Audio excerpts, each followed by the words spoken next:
Hey everyone, tonight we delved up into a story that suggests death is a door with a handle on both sides and one mortal dared to turn it while the gods watched in guarded silence, pretending not to be afraid. Imagine you were on the shoreline where myth becomes map, where Greek mythology names the underworld.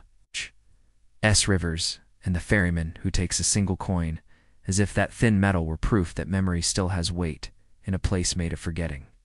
And the air is heavy with sea brine owl calls and the slow scrape of pebbles that sound like throat clearing from the abyss itself. You hear the cry of a mythical bird circling the wind, catching its feathers like a blade through water, while somewhere far off a sword clinks against shield in a rhythm so unwavering it feels like a clock, and you realize time keeps breathing even when hearts stop. A prophecy hums at the edge of hearing, and it says only one mortal will return from the underworld with breath intact, not as a shade or a name scratched into an urn, but alive, lungs filled, and the deities will hate how true it is, because truth loosens the knots in their rules. And you probably won't want to believe what you are about to hear, because if a mortal can walk into death and come back whole, then every oath becomes a question, and every boundary becomes a dare. So, before the tension gets too high, take a moment to like the episode and subscribe, but only if you genuinely enjoy what I do here. Drop a note with where you're listening from and the local time, because there is a certain comfort in knowing how far a story travels when it is brave enough to look down and keep walking. Now close your eyes, imagine the ancient mountains, and let's unravel this epic tale together. Stand on a wind-scoured headland as dusk sinks, the horizon drawn like a thin iron line.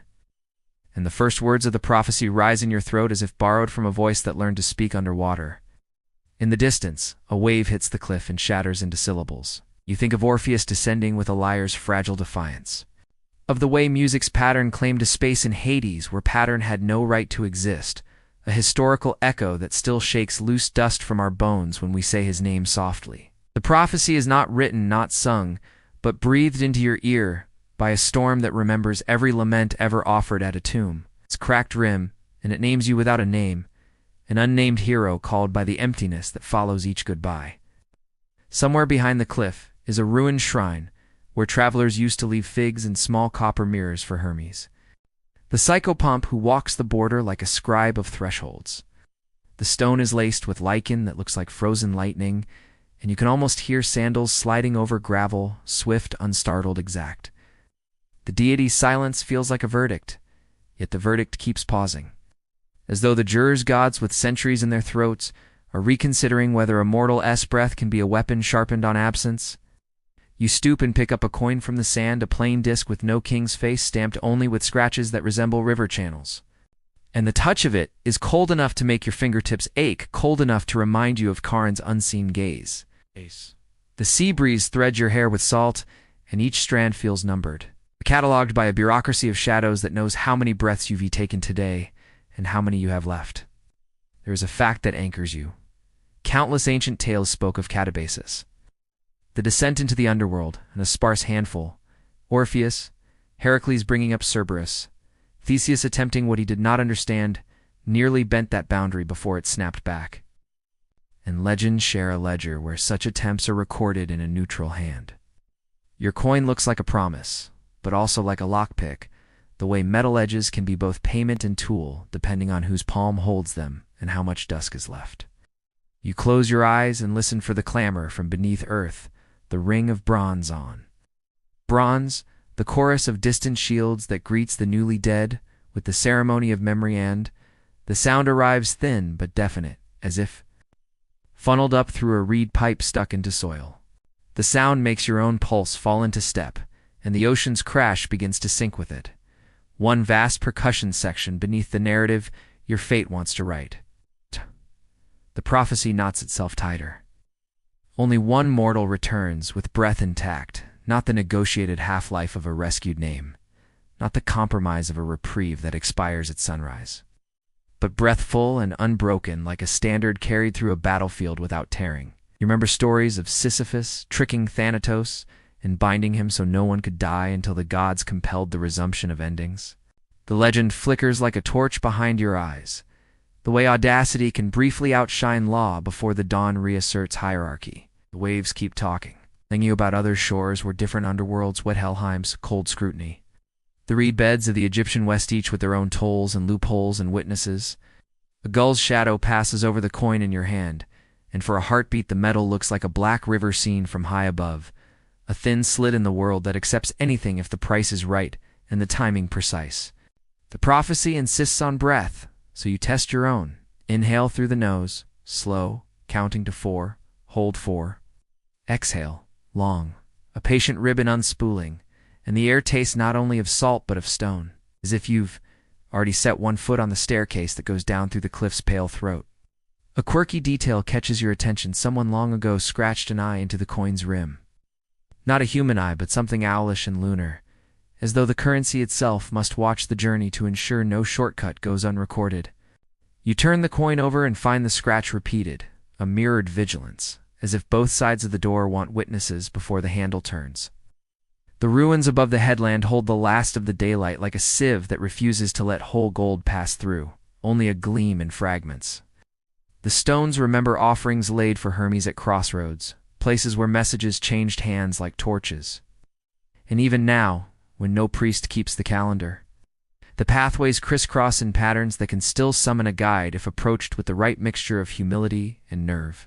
You whisper a name you only half believe, and a small wind answers a foxtail brush of air that smells faintly of cedar and road, thus the scent of sandals that do not tire, and of caduceus metal warmed by summer. The owl calls again, closer, and you think of how myths warn that owls see what is hidden and report to gods who reward such surveillance with wisdom and silence in equal parts. If Hermes is near, and if he is already measuring your words against what you will. Oh, then the prophecy has made a listener of the messenger. And that means there is a schedule, a corridor of moments you must enter with your breath steady and your gaze forward. You tie the coin to a leather cord and loop it around your neck, feeling its cool press against the sternum like a reminder of vows you haven't taken yet but soon will. The first true cold arrives off the water, taste of iron and an herb you can't name, an underworld spice that stings the back of the throat like the smoke from funerary offerings. You let the chill pass through the lungs, making no complaint. Because the breath is the point the prophecies pivot, the hinge the entire door swings upon. Somewhere in that shimmer between familiar waves and the unfamiliar river beneath the world is a boat. And in the boat, a figure who has never hurried, not once, not even when kings begged. A question arises like mist from a field. If breath can be preserved through death, unchanged and whole, will the border guard accept the coin, or will the price be recalculated? The receipt rewritten in a script that adds, subtracts, and multiplies with a divine accountant's patient cruelty. You test your own resolve by speaking to the wind with a voice barely above a murmur. I will walk in, and I will walk back, and when I return, I will still be breathing. The sentence feels like a blade drawn slow from a sheath, not to threaten, but to be known for what it is: sharp, true, and necessary. The sea answers in foam, writing then erasing its reply, as seas do, because water loves to encourage without responsibility. You step away from the cliff's edge and follow a path that was not there a moment ago, a chalky scrape through grass, leading inland to the ruins, and then if the map beneath the world is merciful, down into the stone spiral you've always sensed under your own footsteps. The night arrives not as an absence of light, but as a thickening of attention. Everything listening, everything deciding whether to let a mortal pass with a plan intact. And the question that remained was, if the gods fear a mortal who keeps breath through death, what will they place in your way to make you surrender the air before you even touch the shore of the first river? The ruined shrine sits inland like a memory with its ribs showing. Stones scattered, as if a great hand gently unbuttoned the walls and let the sky inside. And in its shadow, the vow is already waiting for a mouth brave enough to speak it. Night wind combs through tall grass, a slow whispering that sounds like parchment being turned. While somewhere nearby, a dog barks and then stops, and the silence that follows feels domesticated and yet not entirely safe.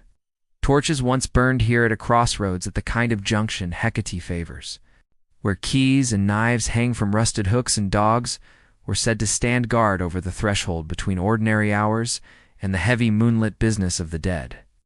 Ancient whispers cling to the place. The triple-bodied goddess watching in profile from 3 directions at once, paired torches lifted like golden reeds, and the glint of a key that promises not safety, but access, a difference that matters down where doors always lock from the other side. In this shrine's better years, the air would have carried offerings. Smoke and dog bark layered like a chant because she likes dogs, the stories say, and sometimes the dogs are not merely companions but transformed reminders. Hecuba, crying through the night, remade in grief, a myth that makes even kings remove their hats when they pass. The stones remember these rites like an old soldier remembers drills, not with romance, but with exactness, and the wind tests that exactness as though trying to recall which way the procession once faced. The ground smells of thyme and ash. Charcoals lie cold beneath a shallow basin, and when a fingertip touches the soot, smudges with the oil of the skin, drawing a black line across a living heart's map. A hollow place waits where a statue once stood, the base carved with the faint outline of an allied face and a set of keys that were never meant to open a home. Dog prints pock the dried mud near the base fresh, yet somehow older than the day, and at the edge of hearing there is the faintest chorus of barks. The way some poets swore that Hecate's approach could be sensed not in light, but in hounds' voices arriving a moment ahead. A coin swings against the sternum, cool as an unanswered question, and every step feels measured by someone else's abacus.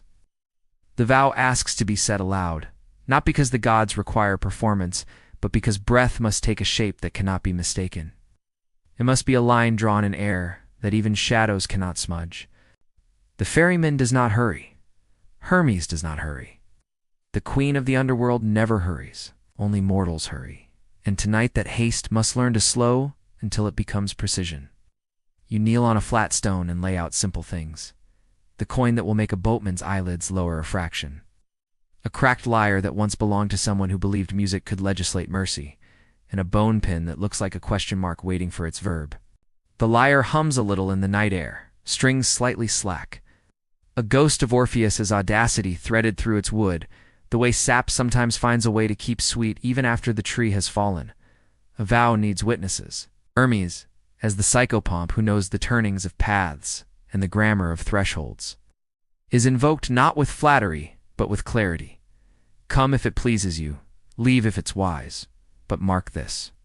The dogs fall quiet as if the night itself leaned in, and the grass makes that dry violin sound wind pulls from it when it wants to speak in proper notes. The words come in second person because vows are mirrors, and what is promised must reflect back on the promiser with unblinking eyes. You swear to defeat death itself, not with a blade or a trick alone, but with breath conserved with lungs, kept whole on a road that empties all vessels. You will descend, and you will return, and you will not be a shade with memory like smoke. You will be a body with breath that refuses to be audited. The vow tastes of iron and old figs. The voice stays steady, but the ribs tremble, a daylight habit trying to survive midnight's curriculum. Above the shrine, a crescent moon lifts its thin shoulder. It looks like a key half-turned, the exact shape that makes a locksmith smile at someone's navit. The lyre's cracked frame throws a small echo back at the words, as if agreeing that promises need chords to keep them from fraying in the first hour of doubt. A practical detail anchors imagination. Funerary rites in Greece often included a coin and obol placed in the mouth or upon the eyes. The price of passage, the tiniest economy bridging the rivers. Acheron or sticks through the policies of a ferryman who recognizes only the simplest of currencies. Archaeologists argue over the consistency of that custom, but literature remembers with exquisite clarity. Without the coin, shade wanders for 100 years, learning the underworld by circles rather than crossings. The coin in hand is not an obol, not exactly, but it is a symbol, trained to behave like one, and in symbols, obedience counts more than provenance. It sits in the palm with the heaviness of something that contains both exit and entry, a paradox the underworld respects, because it too is two-directional, even when it pretends not to be. The shrine's genius loci stirs, a pressure like the first step into a river cold around the ankles, surprising even when expected. Sand shifts. A fox darts across the path with a glance that evaluates the merit of the vow and finds it sufficient. Keys and knives gleam in the imagination. Hecate's toolkit is not ornamental, and the mind takes comfort in knowing that somewhere in the night, a goddess keeps both opening and cutting as options on a single ring. Somewhere very close, A dog exhales. The sound holds the simple blessing of a guardian who is not sentimental, but is attentive. When Hermes is invoked again, it is with a smaller voice, the kind of voice that might speak to a friend beside a hospital bed. Guide the breath as much as the feet. Keep the ledger fair when fear tries to add interest. A strange detail in the debris draws focus. A tiny bronze charm shaped like a door hinge, pierced to be worn, greened with age so that it looks more like a leaf than metal. It's a hinge without a door, a token that suggests all doors are theoretical until breath turns the handle. The hinge sits beside a fragment of black-glazed pottery where a painted dog's ear remains. The curve of it elegant, attentive, compassionate in a way that artists rarely grant to guardians. The charm is lifted and placed next to the coin. Not as payment, but as a reminder that access and movement are crafts long practiced by those who serve thresholds. Breath slows in the chest until the world seems to breathe with it, the grass waves and the crickets and the stones themselves entering into a soft unanimity. Every vow has a shadow, and it arrives as a memory of stories where promises failed, a singer who turned too soon and lost the one he could almost touch. A hero who came back with a dog of 3 heads because strength was his language. A clever king who snapped death's reins for a while and made the world stall like a frightened horse. These are not warnings to withdraw, but settings on a dial. Turn the right one, and pressure turns into focus rather than panic. A line of ants crosses the stone, a small procession carrying unknown burdens. And their uncomplaining continuity is the lecture the night wanted to give. It is easy to swear at a shrine. It is harder to hold a breath the length of a river and not spend it on cries or curses when the gate has its say. You stand and breathe again, letting the air move in like a tide and out like a tide, slow, unembarrassed by the world's waiting. The vow settles on the shoulders like a cloak, not heavy, but undeniable. And the ruined walls seem to draw closer, making a room where there was no roof. Somewhere beyond these stones is a map that will insist on rivers by their proper names and on doors that open when approached by the exact footfalls learned at crossroads.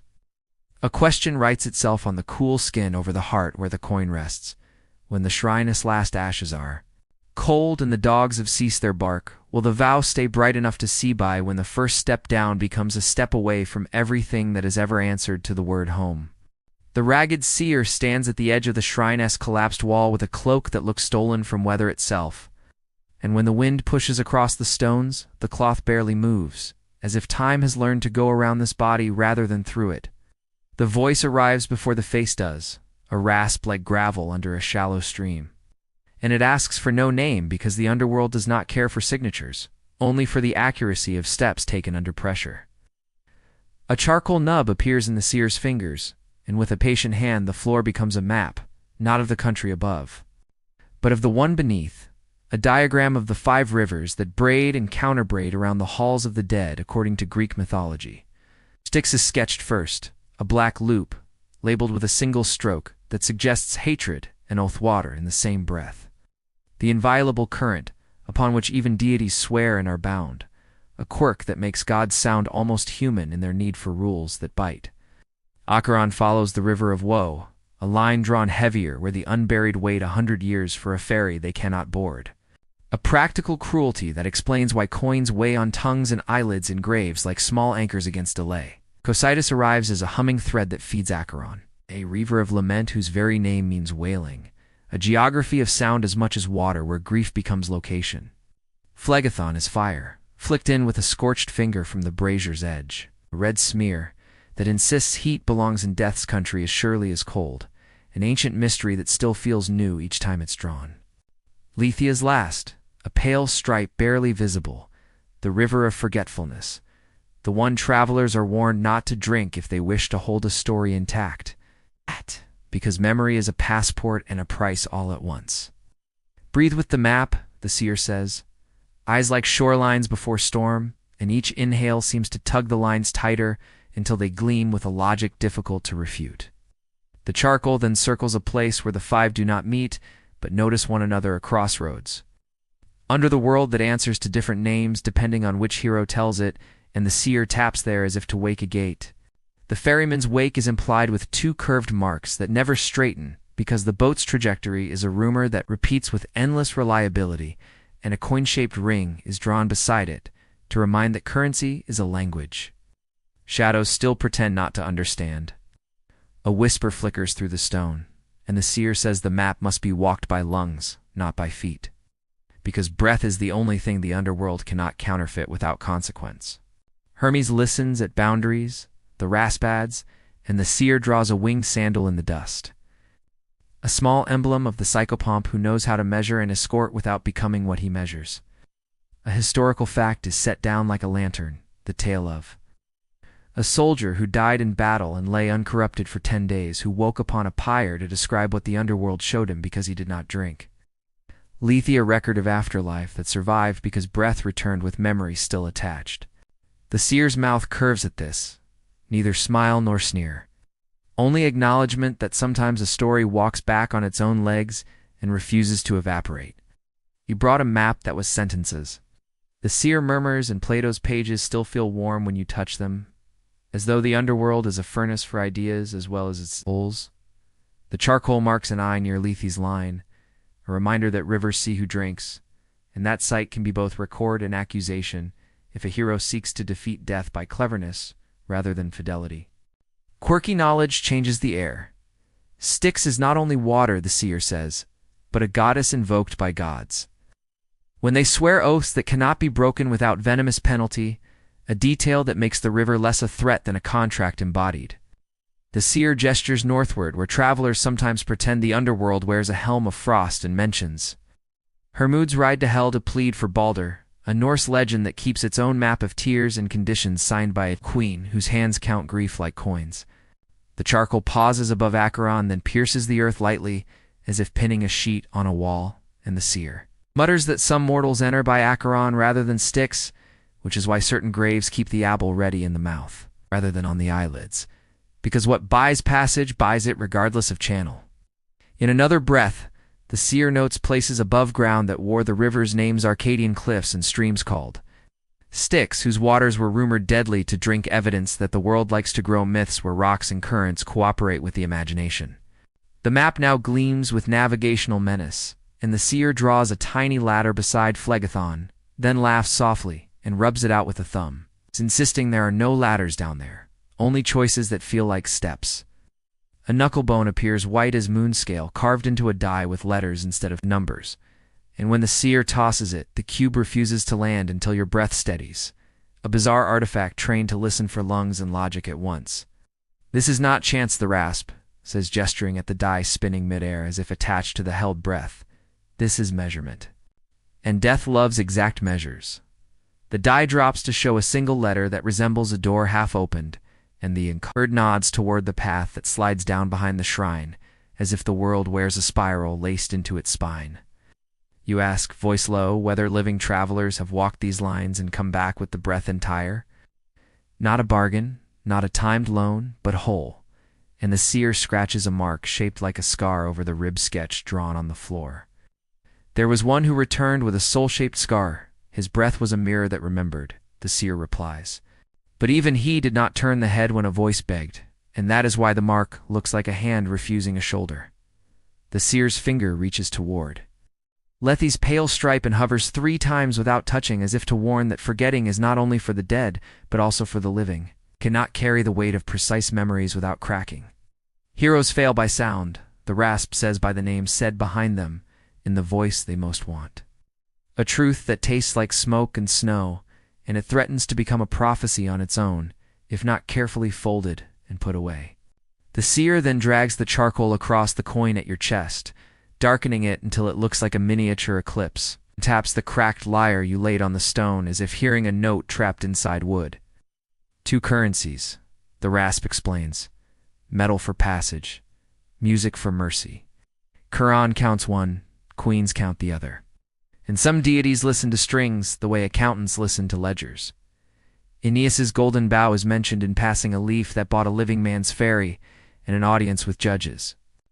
Proof that in ancient mysteries sometimes permission looks like a branch, and sometimes like a song the air already knows. You cannot grow the bow here, the seer says. 8. But you can tune what you carry, so the underworld thinks it recognizes itself in your hands. The map's lines begin to smudge at the edges, as dew thickens, and the seer pulls from the cloak a thin wax tablet with grooves that will not smooth out no matter how the thumb warms and presses. A strange relic rumored to have been dipped in lethe and therefore resistant to erasure, as if forgetfulness hardened it into permanent remembrance. Keep this, the rasp says, pressing it into your palm. To write what must not be forgotten about forgetting. The tablet weighs almost nothing, but it holds the hand steady, as if balanced by a gravity that belongs more to story than to stone. The seer's gaze goes to the horizon beyond the ruined walls, where the path will pour down toward the first sound of unseen paddles. And the breath in your chest takes on the rhythm of a boat not yet launched, but already counting its strokes. The cloak shifts, and the seer produces a detail that borders on absurdity. A tiny vial said to contain 1 drop from a real-world Styx in Arcadia, more legend than liquid, probably just mountain water, but the mind behaves as if it must be. Handled with oaths and distance. Do not drink, the rasp whispers. This is a reminder, not remedy. And the vial is looped to the same cord as the coin, so that payment and promise touch with each step. Maps lie when lungs panic, the seer adds, underlining lethe with a fingertip, as if to underline your own name on an unseen ledger. Then the charcoal is snapped cleanly in two, as if to signify that half belongs to the world above and half to the below. And both halves will write their expectations across your ribs soon enough. The final instruction is given like a lullaby sung by stone. Trade wisely, 'cause metal often must become music before a door will unhook its bolt, and the cracked liar knows a key, your coin does not. You feel the tilt of the night toward that exchange, the way stories tilt toward their decisive verbs. And the coin grows heavier, while the liar seems to lighten, as if wood recognizes the path ahead. The seer's eyes glaze as if watching a boatman's profile across 12 invisible horizons, and the cloak collapses into itself with a hush like sand poured back into a glass. But the question that remained was, when the price is asked twice once in metal, once in melody, will the breath know which to spend without losing the map written on the inside of the lungs? You leave the seer's chalked rivers behind, and as the path tilts toward the unseen shore, the night opens a corridor in the mind, where the market returns in full present tense, a canvas awning, snapping like a sail, a rack of instruments, glinting with old varnish, and a cracked lyre whose tortoiseshell back catches moonlight like a shallow lake does wind. The stall-keeper's fingers are stained with rosin and ash, and the air smells of cedar beeswax and a faint singe of leather, as if every song waited too close to a small flame ready to learn how to survive scorching. The family coin warms in your palm until it feels like a heartbeat that wants to argue, but the bargain is already listening, and you are already speaking with the quiet certainty that Greek mythology rewards when mortals address deities and their emblems as if law were a story still being edited. The awning's shadow ripples over the liar's ribs. A weathered chiles, whose shell has spiderweb fractures, and the gut strings hum when the wind combs them, making the faintest pitch like a throat clearing before a prophecy. You slide the coin forward, and the stall-keeper's eyes flick to it, then to you, then to the horizon that I sent present, but somehow still weighs on every exchange made on the edge of an ancient mystery. Family, you say, almost an apology, and he nods, because a coin is always kin to a journey, even when it begins as proof of belonging. He tips the instrument so the crack shows cleanly, a hairline that runs from one horn down toward the bridge. Not fatal, but instructive, like a river's scar across a map. The string pegs bear tiny notches that look like teeth marks, as if the previous player tuned by bite when fingers were too numb in winter markets to find the right tension. A quirky detail that turns the lyre into a diary with entries no priest would sanction but every hero would understand. Tortoiseshell, he murmurs. And the words conjure Hermes as a newborn trickster, inventing this very soundbox from a shell and stretched gut, a mainstream legend that makes the instrument feel like an heirloom from a god notorious for border walking. You imagine the infant god lifting a shell at a cave threshold and laughing, the chiles becoming a voice that could borrow law from Apollo and make cattle theft. Resemble a lesson in harmony, a myth that explains why deities tolerate audacity when it tunes the world. You pluck a single note, and the air around the stall rearranges itself with reluctant respect, as if every sorrow nearby just shifted closer to hear what shape it might be given if the right hand asked. The stall-keeper weighs the coin in his palm, thumb rubbing its rim until the image of an owl seems to blink a coincidence. Surely, but in a story full of deities, it is rude to refuse a sign when it asks only to be noticed. He passes the lyre across the counter, and the moment the weight settles into your forearms, the ribs and bridges and string, tension align with what the seer said. Metal for passage, music for mercy to currencies in Greek underworld business that never post their exchange rate in advance. Orpheus breathes at the edge of hearing his name, a soft hinge in the mind. And with him comes the mainstream fact that his music moved Hades and Persephone to step back from their usual verdict and name a condition instead of a wall. The story is plain and sharp. His lyre and grief persuaded the king and queen of the dead, but his breath broke at the last moment when the rule not to look back turned into a mirror that reflected doubt. The stall-keeper names the crack an omen of honesty. No instrument returns from journeys below without a line somewhere to mark the pressure it learned to carry on. He adds a small pouch of spare strings that smell faintly of smoke and fat, as if they remember the sacrifice built into their making. He leans closer to whisper a rumor. Some say the severed head of Orpheus continued to sing as it floated to Lesbos, a bizarre afternote that insists melody can outlast muscle and mortal warmth, which is either a comfort or an accusation, depending on what one owes the living. You thank him with the smallest bow, the kind a messenger God might accept without rolling his eyes, and tie the strap so the lyre lies against the spine like a second breath, ready to claim rhythms no footfall should have to carry alone. The coin's absence is a lightness and a loss, an exchange that feels like a door hinge doing its job correctly, almost invisible until someone tries to pass through without paying. You test a low run of notes and feel the grain of the wood answer with a patient hum that suggests this instrument has already heard apologies no one else was willing to listen to. Walking away from the stall becomes a lesson in listening to corridors, because every street narrows or widens according to what is being carried in a Chili's. Amplifies the invisible. Breathed out resolve the small changes in pulse as pedestrians part around a purpose they cannot name. Hammers ring somewhere bright as stars. Figs and olives exhale sweetness that clings to the tongue. A cartwheel complains with a squeal that would make even a tolerant god ask for oil, and through it all the lyre shapes the air around you into something that wants to remember. At a fountain you see a woman press a finger to her lips before taking a sip, a mundane gesture that feels sacred because you are already thinking of Lethe and the Orphic warnings not to drink from the wrong spring if the self is to remain unbroken.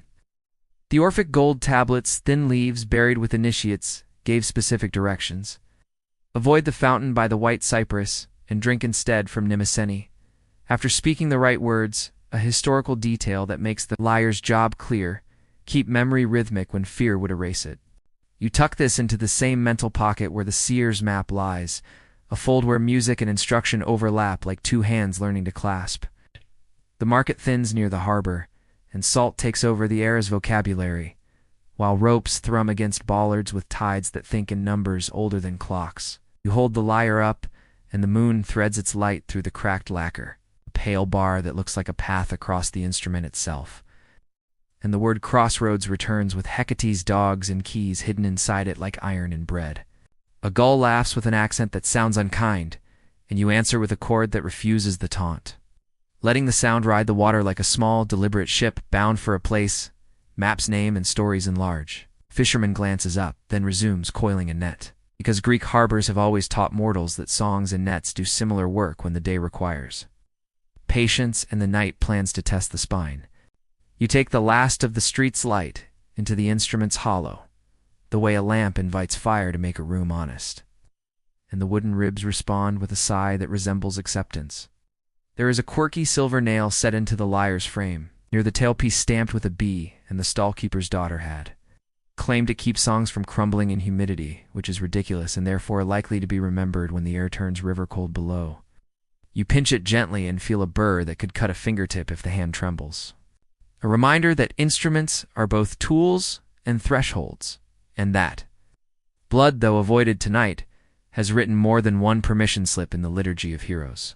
And the strap creaks as you settle the weight forward again, and your breath sets the string ends vibrating. A minute chorus that accepts the lungs as metronome, which will matter in halls where clocks are embarrassed to be seen. The ferryman's coin is gone, but the lyre is its echo, a second currency that Greek mythology admits into the underworld economy when muscle and light have been audited to zero. Behind you, the market closes one lantern at a time. Each blown-out flame a counted subtraction that makes the remaining fire more precious. You think of Persephone's listening face in Hades, hand pausing on a scepter, as Orpheus played a historical image half carved by poets and half polished by belief proof that deities can be moved when a mortal frames grief with skill rather than argument. You think of Hermes' baby fingers plucking the first chilies into obedience, and how Apollo traded cattle for song because power recognizes power when it arrives wrapped in delight. You think of the white cypress and the forbidden spring, and how instructions become anchors only when the heart knots them correctly. A lesson more liturgical than legal, and thus better sung than shouted. You think of the singing head drifting toward Lesbos, and wonder whether the mind's insistence on melody is itself a way to refuse oblivion. A strange consolation bobbing on black water like a lamp in a procession. And you ask yourself, as the shorest stones grow blacker and the path tastes of iron, when the moment comes to spend what was purchased with that family coin, will the instrument say the right thing before the river asks a question? No mouth can answer twice. The awning, the stall, the market, these are behind.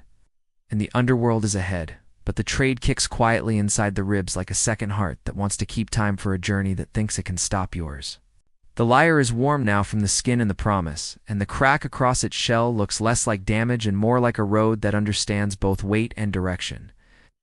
A dog barks once from far inland, and the sound folds into the chord you test under your breath, a simple pattern that announces not that a hero is coming, but that a breath intends to remain itself in a country where identity is spent to zero as quickly as coins are collected. Somewhere below, an oar answers water, and you hold the note steady to learn how silence changes shape when it realizes it has a partner with lungs. But the question that remained was, if the price of passage is metal, and the price of mercy is music, what will the price of unbroken breath be when the ferryman finally holds out his hand in a night that likes to count? The shore appears as a black seam stitched between worlds, the ground suddenly granular like cold ash in the air. Tastes of iron and damp stone, as if the Greek underworld has been exhaling all evening through a reed hidden under the waves. You hear the slow drip of unseen water counting in a language older than clocks. And the current ahead folds sound back on itself until even your breath seems borrowed from the river's patient vocabulary. The first name leaves your mouth and falls like a pebble with memory still clinging, a soft syllable swallowed in one gulp by the moving. Ow. Dark in the surface does not react except to accept the offering as though this were how news travels among deities and the dead. You speak more names, some that belong to family and some that belong to history, and each one lands with a different weight. A reminder that not all departures are measured by the same coin or the same sorrow. The Greek necromancy at Acheron was placed where the rivers of Hades were believed to meet, and pilgrims came to whisper in places. Precisely like this, trusting that uttered names could find their way along a submerged postal route to the proper ears. In the dark, the surface skims like mercury, and then slackens like indigo cloth. And you realize the underworld listens in structures, not bursts, preferring long, steady breaths to frantic petitions. The boat nudges into view without announcing itself, a hole that looks hand-carved by night, and an oar that dips without splash. While the ferryman does not raise his head, because Charon does not hurry for mortals and does not perform for the living. His outline is all economist shoulders pull, the set of a mouth that consents to distances and the torchlight. From shore would do him no favors, even if offered, because in legend, he is depicted rough and unbeautiful, busy with work that consumes niceties.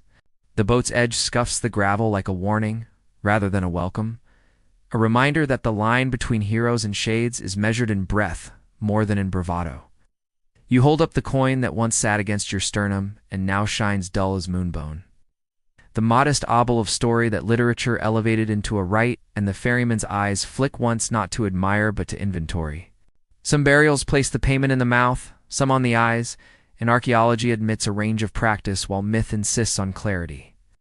So every mortal who stands here carries the sense that economy can be destiny. The ferryman has transported even the living in certain tales. Heracles, Aeneas saw an ancient mystery that allows rare-breathing bodies to cross, provided price and permission are in proper order. He pretends not to hear the names you have been dropping into the dark, but silence can be a kind of listening that protects itself. and the boat shifts a finger's width closer, as if nudged by the syllables anyway. The pole plants into the silt like a clerk's stamp, and the hull steadies into a receiving posture, which is the underworld's closest approximation of a bow. You remember the rule from Virgil that the unburied or unpaid must wander the near shore for 100 years before boarding? A cruelty written as policy to make the living keep faith with the dying.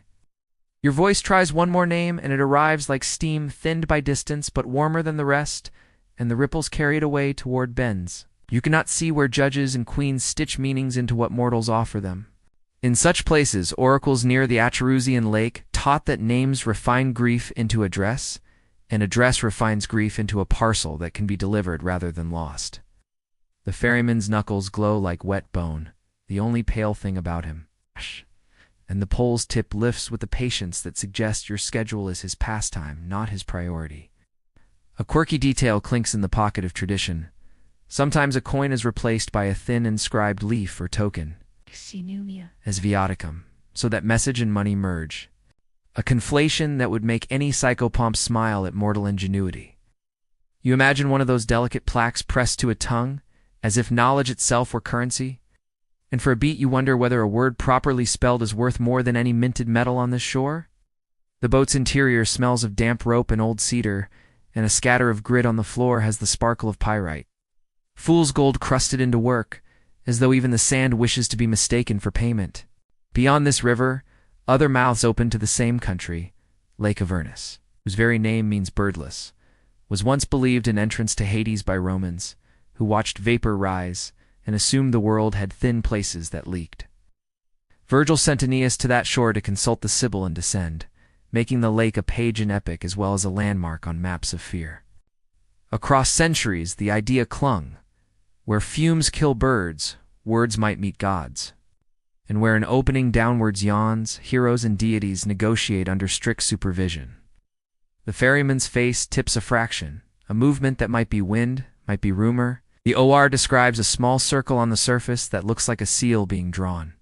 The gesture is not invitation but calculation. And it reminds you that in Greek mythology, economy and ethics often shake. Hands in the dark where no witness can judge who pressed harder, no hand tightens on the cracked lyre, the alternate tender, the seer described. A tool for mercy rather than transit, and the wood hums in your grip like a throat clearing at a court's threshold. The rules here feel both clear and slippery, pay to cross, sing to be heard, and never assume that a life's worth can be tallied the same way as a fare. The coin's rim has a tiny scratch shaped like an eye, a coincidence turned omen by proximity to gates, and you let it watch your breathing so the rhythm will not fall to the river's slower pace. Hermes' psychopomp of clean thresholds remains a draft at your back, a pressure in the air that says step when ready, and hold steady when not, a deity who guides but does not excuse. The hull bumps the gravel again, the softest insistence, like a friend clearing the throat when it is time to go in.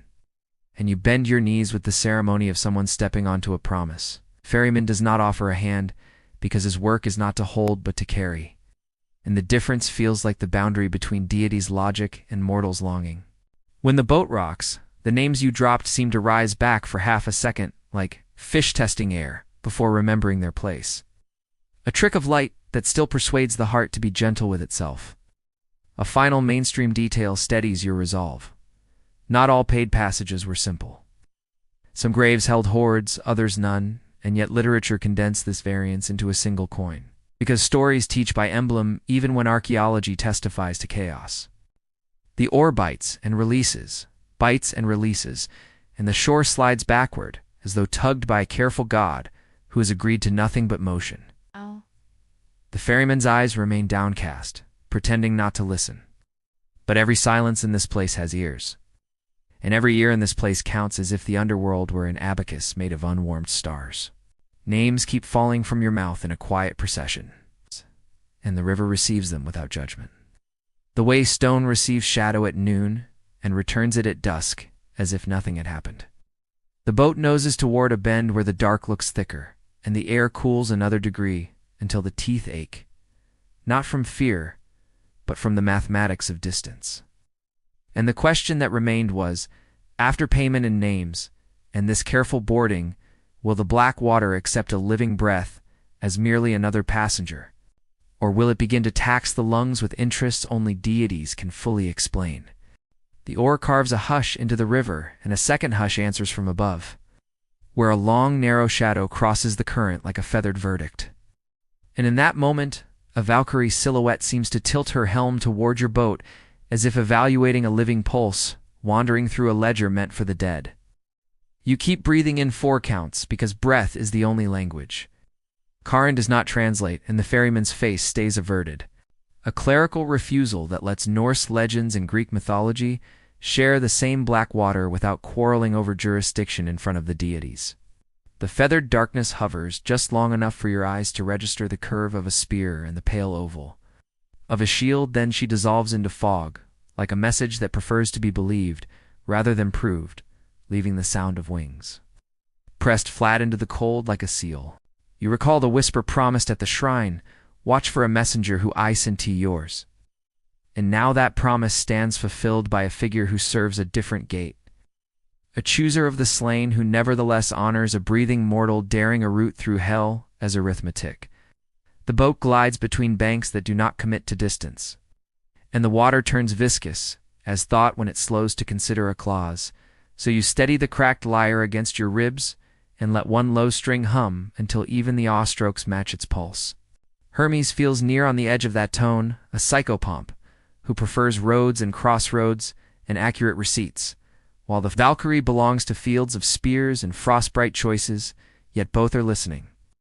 For whether you will keep the vow clean at the seam of worlds, from that wing shadow comes a murmured account carried on cold air, the ride of Hermod's swift horse and silent mouth.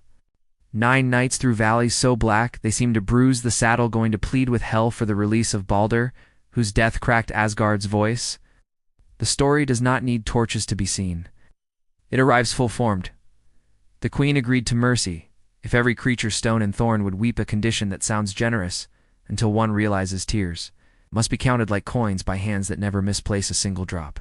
The count almost reached completion, until one being refused. Loki masked, as Theke say the teller's and, so the price failed by the width of one dry eye making. Owls. Bald's path remain under Hell's cool gaze despite the riders and the arguments. The Valkyrie's message is not advice, but calibration. A reminder that the queen below measures compassion with the exactness of a scale, and that pleading without precision is a wind that forgets its destination before it reaches a window. You taste iron at the back of the throat and know it is not blood, but the underworld. As habit of adding a mineral to breath to see if mortals notice, and you answer by letting the lyre, as lowest notes settle like a lantern-esque circle on a wet floor. Karin glances once at the instrument, not approving, not refusing, simply recording the fact of its presence the way a clerk notes the weight of a bag, and the boat's timbers give a small sound like cooled glass, accepting a scratch. A mainstream truth steadies your mind amid this cross-current of pantheons. In Greek mythology, the Eleusinian mysteries taught that descent and return could be ritually encoded, promising a kinder geography after death for those who learned the pattern of grain and rebirth through Demeter and Persephone. That thought is not a shield, but it is a map, and you hold it beside. Hermod's petition is proof that different gates can be approached with the same humility, provided the traveler respects the resident mathematics of each invisible city. Deities dislike being confused for one another, but they recognize courage spoken in the dialect of patience. And patience is what your lungs practice now as the river-esque skin thickens and the oar slows without losing cadence. The Valkyrie's shadow returns in a thin sweep that barely troubles the water, and you feel rather than see her helm tilt toward the far bank where cold gathers into the idea of a throne. For hell is both place and person, and her judgments do not shout when a whisper can weigh just as much. The quirky detail that slides into your ear is the remembered image of Hell herself, half blue-black and half living flesh a boundary. Given a face a ruler whose very skin keeps 2 ledgers open at once without ever letting the columns confuse their totals. To consider her is to accept that mercy here is not soft but exact, and that a tear is not an emotion but a unit of measure that must be witnessed. Held up to light and placed where it belongs, on an invisible abacus that never drops a bead. From the north the wind brings a brittle fragment of song, as if a hall door far away opened and spilled. A note about honor, and your hands answer with a chord that remembers. Orpheus persuading Persephone and Hades for a time proof that music can occupy a courtroom where arguments tire and arithmetic grows sentimental enough to blink. The ferryman's eyes remain on the pole, yet the boat's head inclines the slightest degree toward the sound. And you realize silence here is the highest compliment, a rare permission that allows a living apparatus, lungs, larynx, fingers to sketch a petition on water's surface. The river narrows until it seems the boat could scrape each bank with a fingertip, and along the stones you imagine. The tally of Harmud's ride carved as notches and arithmetic of nights completed and tears found wanting by exactly 1 unit. You picture the queen beneath a crown that does not glitter so much as steady the air around it, a monarch who never needs to raise her voice because the halls themselves carry the law, and you accept that if you plead it must be with something she respects. Countable sorrow, disciplined breath, and words that neither overreach nor apologize. The cracked lyre gives a sympathetic rattle that fine buzz instruments make when a single splinter asks to be included. And you consider whether a tiny imperfection might be the exact texture a queen of measured grief prefers to hear. Perfection, after all, is difficult to believe in an estate devoted to endings. You test a phrase the way a scout tests ice pressing weight, then releasing, letting Greek mythology, Norse legends. In ancient mysteries nest without crowding, trusting that heroes and deities can share a boat for 100 heartbeats if nobody insists on a single banner. Above, the wing shadow completes a last slow circle, as if marking the radius of a vow. And for an instant, you think you hear her name. One of the choosers who keep a book of fates written in a hand that never shakes. But the syllables blur into wind, so you return attention to the 4-count breath that refuses to become 3. The boat noses into a thicker dark where sound seems to grow velvet, and you feel the river's attention compress. Like a jury leaning forward, so you lay the lyre across your forearm and hold a single note long enough to braid Hermes' boundercraft with Hermod's midnight ride. The ferryman neither approves nor corrects, and you accept that acceptance is the closest you will come to. Applause on this leg, a kindness measured in the absence of interruption, rather than any sign that could be carried back to daylight like a trophy. The shadow lifts, leaving a chill that smells faintly of snow on iron, and you understand the message left behind. Count before you plead, and gather before you ask, because the queen below does not trade in generalities any more than a mint trades in imaginary coins. Your lungs answer by holding steady through the boat's next sway, and the low string answers by refusing to break, and Karen answers by doing nothing at all, which in this place is how gates swing when they intend to teach rather than forbid. But the question that remained was, when it becomes your turn to speak, where hell keeps her arithmetic, will you find enough true tears and measured notes to satisfy a queen who once denied Balder for the lack of a single weeping thing? The boat slides past a bend where the water thickens like cooled glass, and a story rises in the dark the way a bruise rises under skin. Once a clever king tricked death, and for a while the world forgot how to stop. You breathe evenly and let the tale take its seat beside you. Because Greek mythology carries such accounts like ledgers of audacity, and Sisyphus's line appears on the page as if written with a nail dipped in night. He was king of a fair Corinth whose genius ran sharper than courtesy. He chained Thanatos, the personification of death, so that no soul could be collected, and battles became absurd theater without exits. Thanatos is no mask but a figure with a tribute swings, an inverted torch. A wreathan to bind him was to tie a knot in the natural grammar all mortals obey, not the gods could neither admire nor ignore. The boat creaks once, an old hinge rehearsing a protest, and the ferryman. His face stares past you as if the binding of death still offends professional pride, even after ages of resumed departures.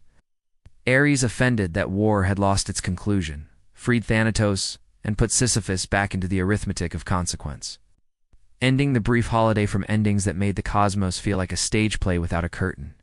Yet the legend kept an afterglow, because Sisyphus tricked Persephone too, pleading for a return to chastise an unburied wife. Then refusing to come back, making death a doorway propped open by gall, not by grace. You feel the ripples argue softly under the hull, as if remembering the days when their work paused. And that memory turns the river thoughtful in the way only work stoppages make labor thoughtful. Sisyphus paid for it with a boulder that forgets the top of the hill each time it approaches, a punishment elegant enough to be legend and cruel enough to be remembered as instruction.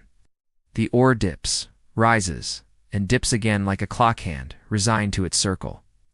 And you understand why deities dislike mortals who try to edit the punctuation of fate. Near your wrist, the bone pin you brought from the shrine presses a small crescent into the skin, and its shape hooked like a question mark begins to feel like more than ornament in a place where history applauds those who fasten what others think cannot be fastened. It is rumored in whispers that certain pins, hinges, and brooches have served gods and heroes as quiet mechanisms for holding, open or closing shut, the briefest of intervals objects that act like commas in sentences the underworld prefers to end. The pin's material matters, bone remembers, say the old stories. It once carried the burden of a name, and to carve it into a fastener is to ask memory to learn a second trade. You turn it in your fingers and imagine fastening time itself, not to keep it forever, but to keep it long enough to breathe through a verdict, as if a seamstress goddess paused her shears for one heartbeat so the thread could be knotted cleanly. The ferryman does not look, because tools that edit intervals are not his concern, only intervals kept and crossings counted with the neutrality of stone. A mainstream anchor steadies the mind.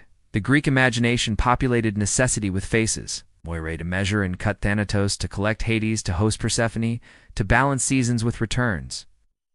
And in those faces, mortals found ways to negotiate, sometimes honestly, sometimes not. Sisyphus's negotiations were brilliant and dishonest, and the gods condemned the brilliance because it warped the hinge of trust, upon which even deities rest their agreements. The lesson is not, do not negotiate, but know the ledger.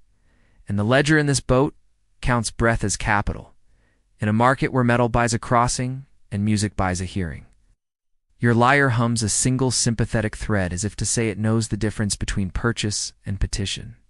A distinction older than coinage but preserved by story like a leaf pressed in a patient book.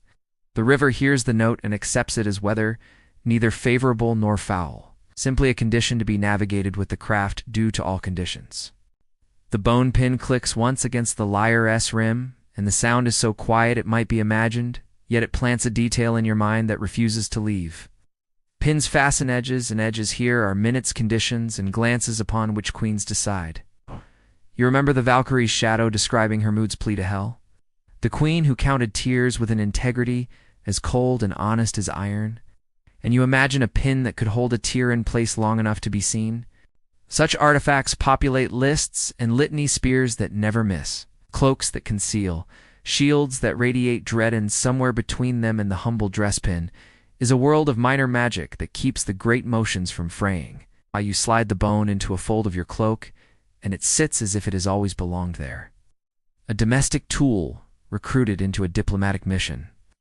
The ferryman's pole skims a submerged stone, and the hull murmurs a syllable that could be yes or could be now, depending on who listens. The tale of death bound is irresistible, and the mind wants to hold it like a talisman against panic, but the wise portion of your attention files it. Instead, under precedent, proof that boundaries can flex, and proof that flexed boundaries tend to snap back with interest. The interest in Sisyphus's case was measured in slope and stone, a repayment plan that substituted muscle for coin and time for dignity, a financing of regret that never exempts holidays. You scan the bank where the trees mass like a jury, and think of how many such precedents line the water's edge, each carved into bark or rock by travelers who preferred memory to Lethe, even now. The names you spoke earlier ripple outward to find their listeners, because the necromantion at Acheron taught mortals that communication across the seam is possible when approached with ritual exactitude. This boat is a ritual moving, and rituals, like contracts, become dangerous when misunderstood and miraculous when honored. A quirky image of Thanatos returns, not the skeletal collector popular in later imaginations, but a beautiful winged youth bearing an inverted torch, a sign that life's flame can be righted only where law agrees and not where panic insists. To bind that hand was to hold the torch upright against the rules. Gah! And the shockwave of such defiance explained why even gods who enjoy cleverness punished Sisyphus's particular style of wit. The underworld remembers both insult and ingenuity. and it expects a traveler to know the difference between chaining, death, and persuading a queen who keeps arithmetic with a calm face. Your path is the ladder, and your breath is the instrument, and the bone pin is the reminder that small hardware can matter when used in service of order rather than spectacle. If a hinge groans in these halls, let it be a door opening correctly, not a law buckling under vanity. The river widens and grows unnervingly still. A lake-like expansion that makes the boat feel more fragile, and the oar strokes become about trust rather than strength. Up on a far ridge, a dog barks once, then twice. It's a sound crossing water as if remembering Hecate's crossroads where thresholds are kept honest by keys and companions who do not blink. A new current threads beneath the keel, a cooler, seem like a corridor leading toward a chamber where three voices will judge your readiness.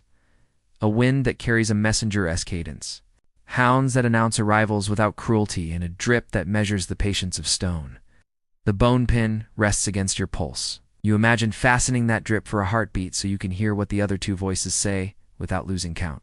A fantasy of timing that feels respectful rather than evasive. The ferryman turns the bow slightly, aligning with a dark that seems arranged rather than accidental, the architecture of an audience rather than the anonymity of a void. Your lungs keep the 4 count like a vow remembered even under pressure. And the cracked lyre rides the rhythm exactly the way a tale rides, silence when it wants to arrive with authority rather than noise. Sisyphus drifts back into the past where he belongs, not as a model, but as a warning pinned to the memory with a small, sharp bone that prefers balance to bravado. The boat glides, the water holds, and the banks lean in to listen with the old patience of stones that have heard 1,000 petitions and will hear 1,000 more without learning to hurry.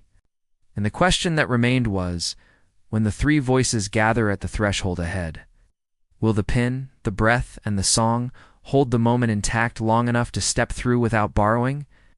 Any deceit from the king who once chained an hour that never forgave him for it.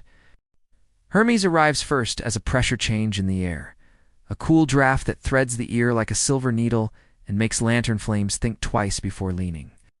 And within that whisper you recognize the polite authority of a psychopomp whose jurisdiction is thresholds rather than thrones. Then the dogs speak, not snarling, but notifying 3 barks, placed like punctuation at a sentence-s hinge, where Hecate keeps keys and torches, and the right to decide which crossroads belongs to which hour. And the sound makes the path ripple, as if stone remembers where offerings were left. Finally the drip begins slow and surgical, each drop measuring patience with a metronome that cares nothing. For nerves, and when the 3 voices align, wind hounds water the border opens the way. A book opens when someone has learned the alphabet correctly. You move forward in 4 count breaths, the boat's memory still on your soles in the corridor. Narrows until the ceiling brushes thought rather than hair. A design that Greek mythology often reserves for the first chambers of the underworld, where breathing assesses itself before judges do.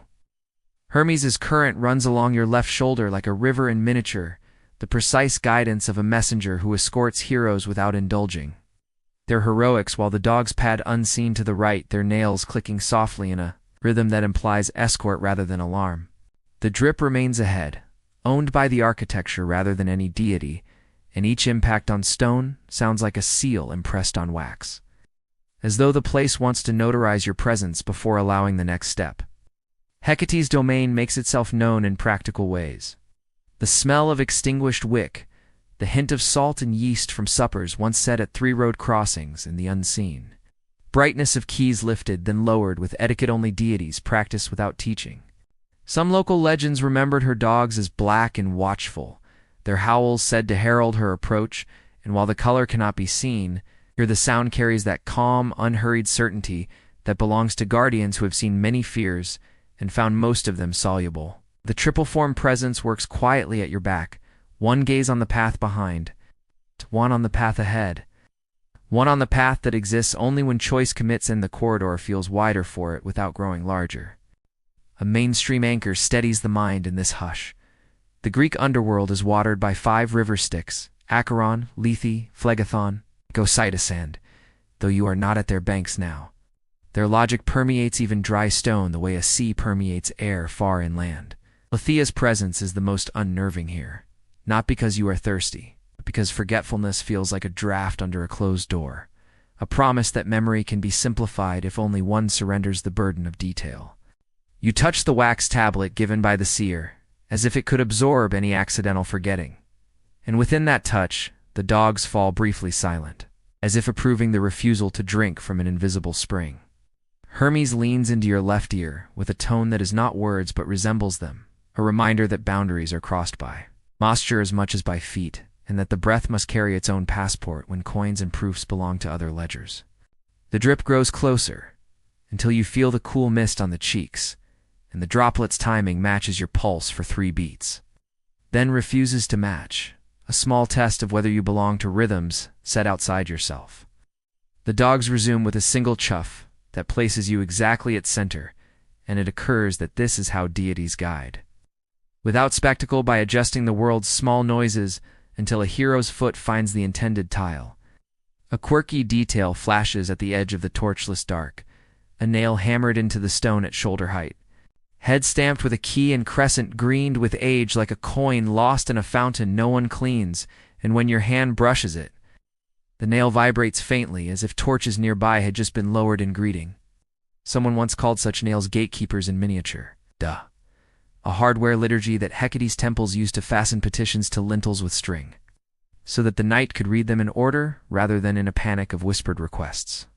The metal smells of rain that never fell, and the vibration travels into your palm like a low bell, reminding a student to close one book before opening another. The corridor takes a knee-bend turn and widens into a landing where the air thins to a fine thread clarity, and Hermes' presence recedes just enough to test how you walk without a hand at your elbow.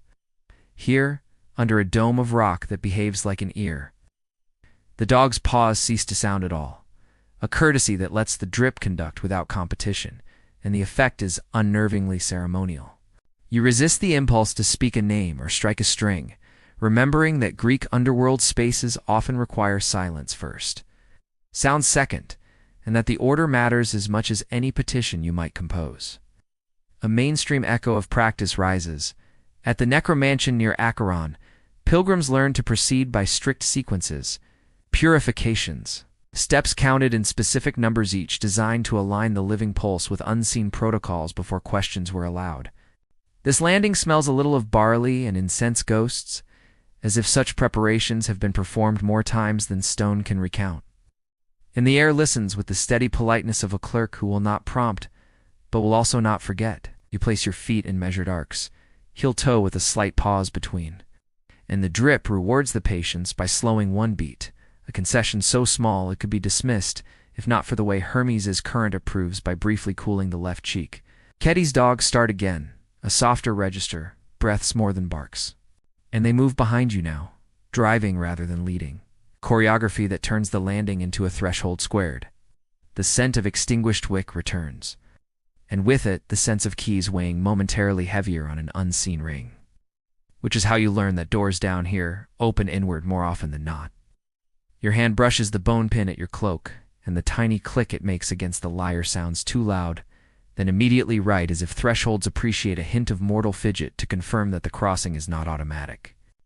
You take a step, and the ceiling lowers a breath's width, then rises an architectural nod that feels like a question answered with a single syllable in Hermes. Eswin threads back to say proceed before it is lost again to the drip-s patient authority. Somewhere beyond. The five-river logic thickens, names murmured by stone as if rehearsal has begun into your lungs. Answer by matching the count you set above ground, because heroes do not barter breath once a vow is signed. The dogs flank invisibly, one on each side and one behind. The triad doing what triads do at doors, making a single path seem like a choice that was always yours, even when guided by deities who prefer subtlety to spectacle. A bizarre artifact hangs in a niche you nearly miss, a tiny clay amphora sealed with pitch, painted with a triple-face figure and a caduceus crossed like a hinge. And when the drip hits the niche's lip, the jar seems to breathe out the faintest sound like a reed pipe stopped and released. It is said such vessels once held crossroads offerings, oil eggs bread left for Hecate's deepnon, and collected by temple attendants at dawn, and in this reused jar, the idea of gift remains like the scent of a spice that cannot be scrubbed from wood. You leave it untouched, honoring the rule that artifacts and thresholds belong to the threshold itself, which is another way of saying that not all keys are meant for mortal pockets, no matter how well-intentioned the hand. The landing empties into a hall where air becomes cooler, and cleaner than logic, in Greek mythology's promise about descent clarity before judgment. Judgment before petitioner arrives as choreography rather than text. Hermes recedes to the perimeter ready to be invoked, but no longer pressing, and Hecate's dogs go on ahead where sight fails, but character does not, leaving the drip to measure whatever patience is left in a vow's first hour. And the question that remained was, when the hall demands silence as proof of understanding before any plea is formed, will the breath hold its shape without music? Or will the lyre have to speak before the keys allow the next door to remember how to open? The hall opens onto a plane where sound is armor and memory is bronze, and each step brings the low ring of ghostly shields. Hanging on invisible walls as if the underworld keeps an arsenal of echoes for days when courage needs to be reminded of its shape. The air is dustless, yet smells faintly of oil and ash, and in that scent, the word asphodel floats unbidden, the meadows of ordinary souls nearby. Like pale surf, while this field holds the clangor of those who chose or were chosen to meet endings with metal lifted. With each breath, the reverberations align to the lungs. Own rhythm, a chorus of tempered rings that refuses to startle, and the ground's gravel compresses as if it remembers drill lines and muster calls given under skies that never quite warmed. You pass a rack of nothing that weighs as much as presence and armory remembered more than seen, and from its direction, a shield note answers your footfall, as if acknowledging a living visitor who refuses to be catalogued as a shade. In Greek mythology, the Asphodel Meadows hosted the majority of souls, but the geography is porous to meaning, and where bronze sings, the mind dredges up campaigns, and vows the way Homer made the meadows border dreams and the place of unlaboring. Here, though, the bronze belongs to memory that practiced, failed, tried again. A sonic museum where defeats are curated beside victories because both teach the arm how to lift itself without arrogance. A shield tone brightens and splits like light on water, and the sound threads a name into the ear with no need of trumpet. Heracles, who later stepped into these halls alive and unafraid, honored a bargain with a king by making the impossible look procedural. His 12th labor demanded the capture of Cerberus, and to attempt such a feat, he sought initiation into the Eleusinian mysteries. Learning a choreography of descent that the living are not supposed to know, a mainstream fact that makes the underworld respect the difference between force and informed courage. He entered with Hermes and Athena as guides in several tellings. Reminder that heroes do not walk alone when the task expects a body to argue with law and return intact. The shield song lowers to a growl and then rises, imitating a grapple that squeezes breath but does not steal it. And you remember another bargain, the one Heracles honored with friendship and hospitality when he wrestled Thanatos for Alcestis at her tomb and won her back from the edge. Euripides' version placed death at the grave, and Heracles in ambush to seize him not in Hades itself, but at the boundary transforming sorrow into contest and victory into a returned mourning for Admetus' house. The myth's detail turns the air granular for a moment, as if the dust wants to commemorate a grapple that forced the abstract to admit a hold, making Thanatos a body rather than a rumor. The field amplifies this memory until the invisible rims vibrate like lips of great cups, and within the ring you hear the contractual clarity that underlies all such myths. When a hero intervenes against death, the cosmos demands a reason it can file a logic it can keep on a shelf. For the 12th labor, permission was asked and given under conditions subdue, without weapons, and Heracles complied. Wrestling the three-headed watchdog into obedience with his hands like law itself, had agreed to be impressed for an afternoon. For Alcestis, there is less paperwork, more audacity, yet tradition does not punish. Heracles for stealing from death's grip, perhaps, because the act returned a balance misweighted by earlier bargains, and because the hero framed strength as service rather than spectacle. A quirky flicker on the ground arrests the eye. A bronze boss no larger than a palm stamped with a lion pelt and a sprig of asphodel. An odd pairing that marries ferocity to ordinariness, as if the field wants to remind anyone passing through that heroes and everyday souls share adjacent addresses in the underworld.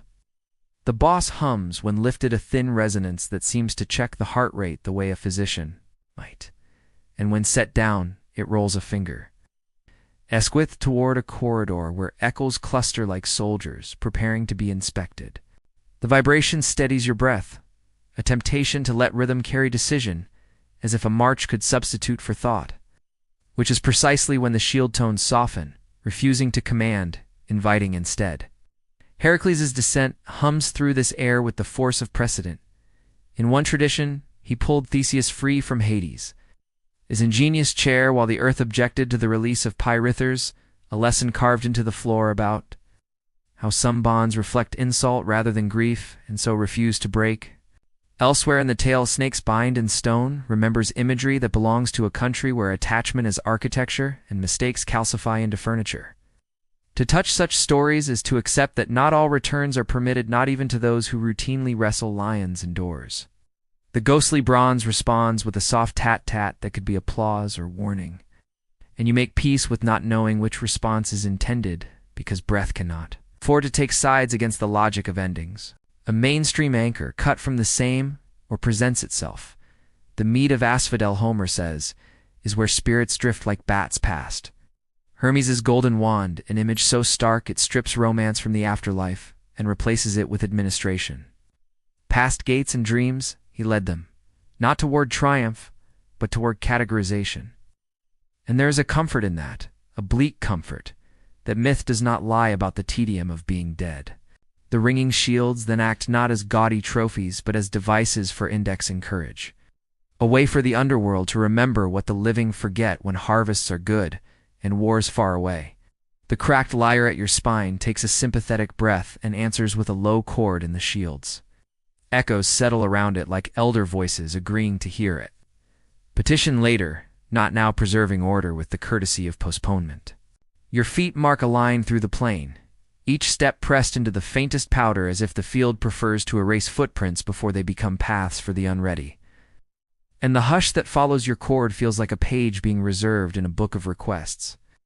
Heracles remains a presence at the margin, not a companion, but a precedent, reminding that dissent does not have to be theft if permission is negotiated with even-handed strength. A bizarre artifact waits on a plinth of Shadowan hourglass, whose sand granules are stamped into tiny shields each grain, catching a glint without a source, and when the glass turns of its own accord, the fall sounds like distant ordered applause. It is not from any catalog, you know.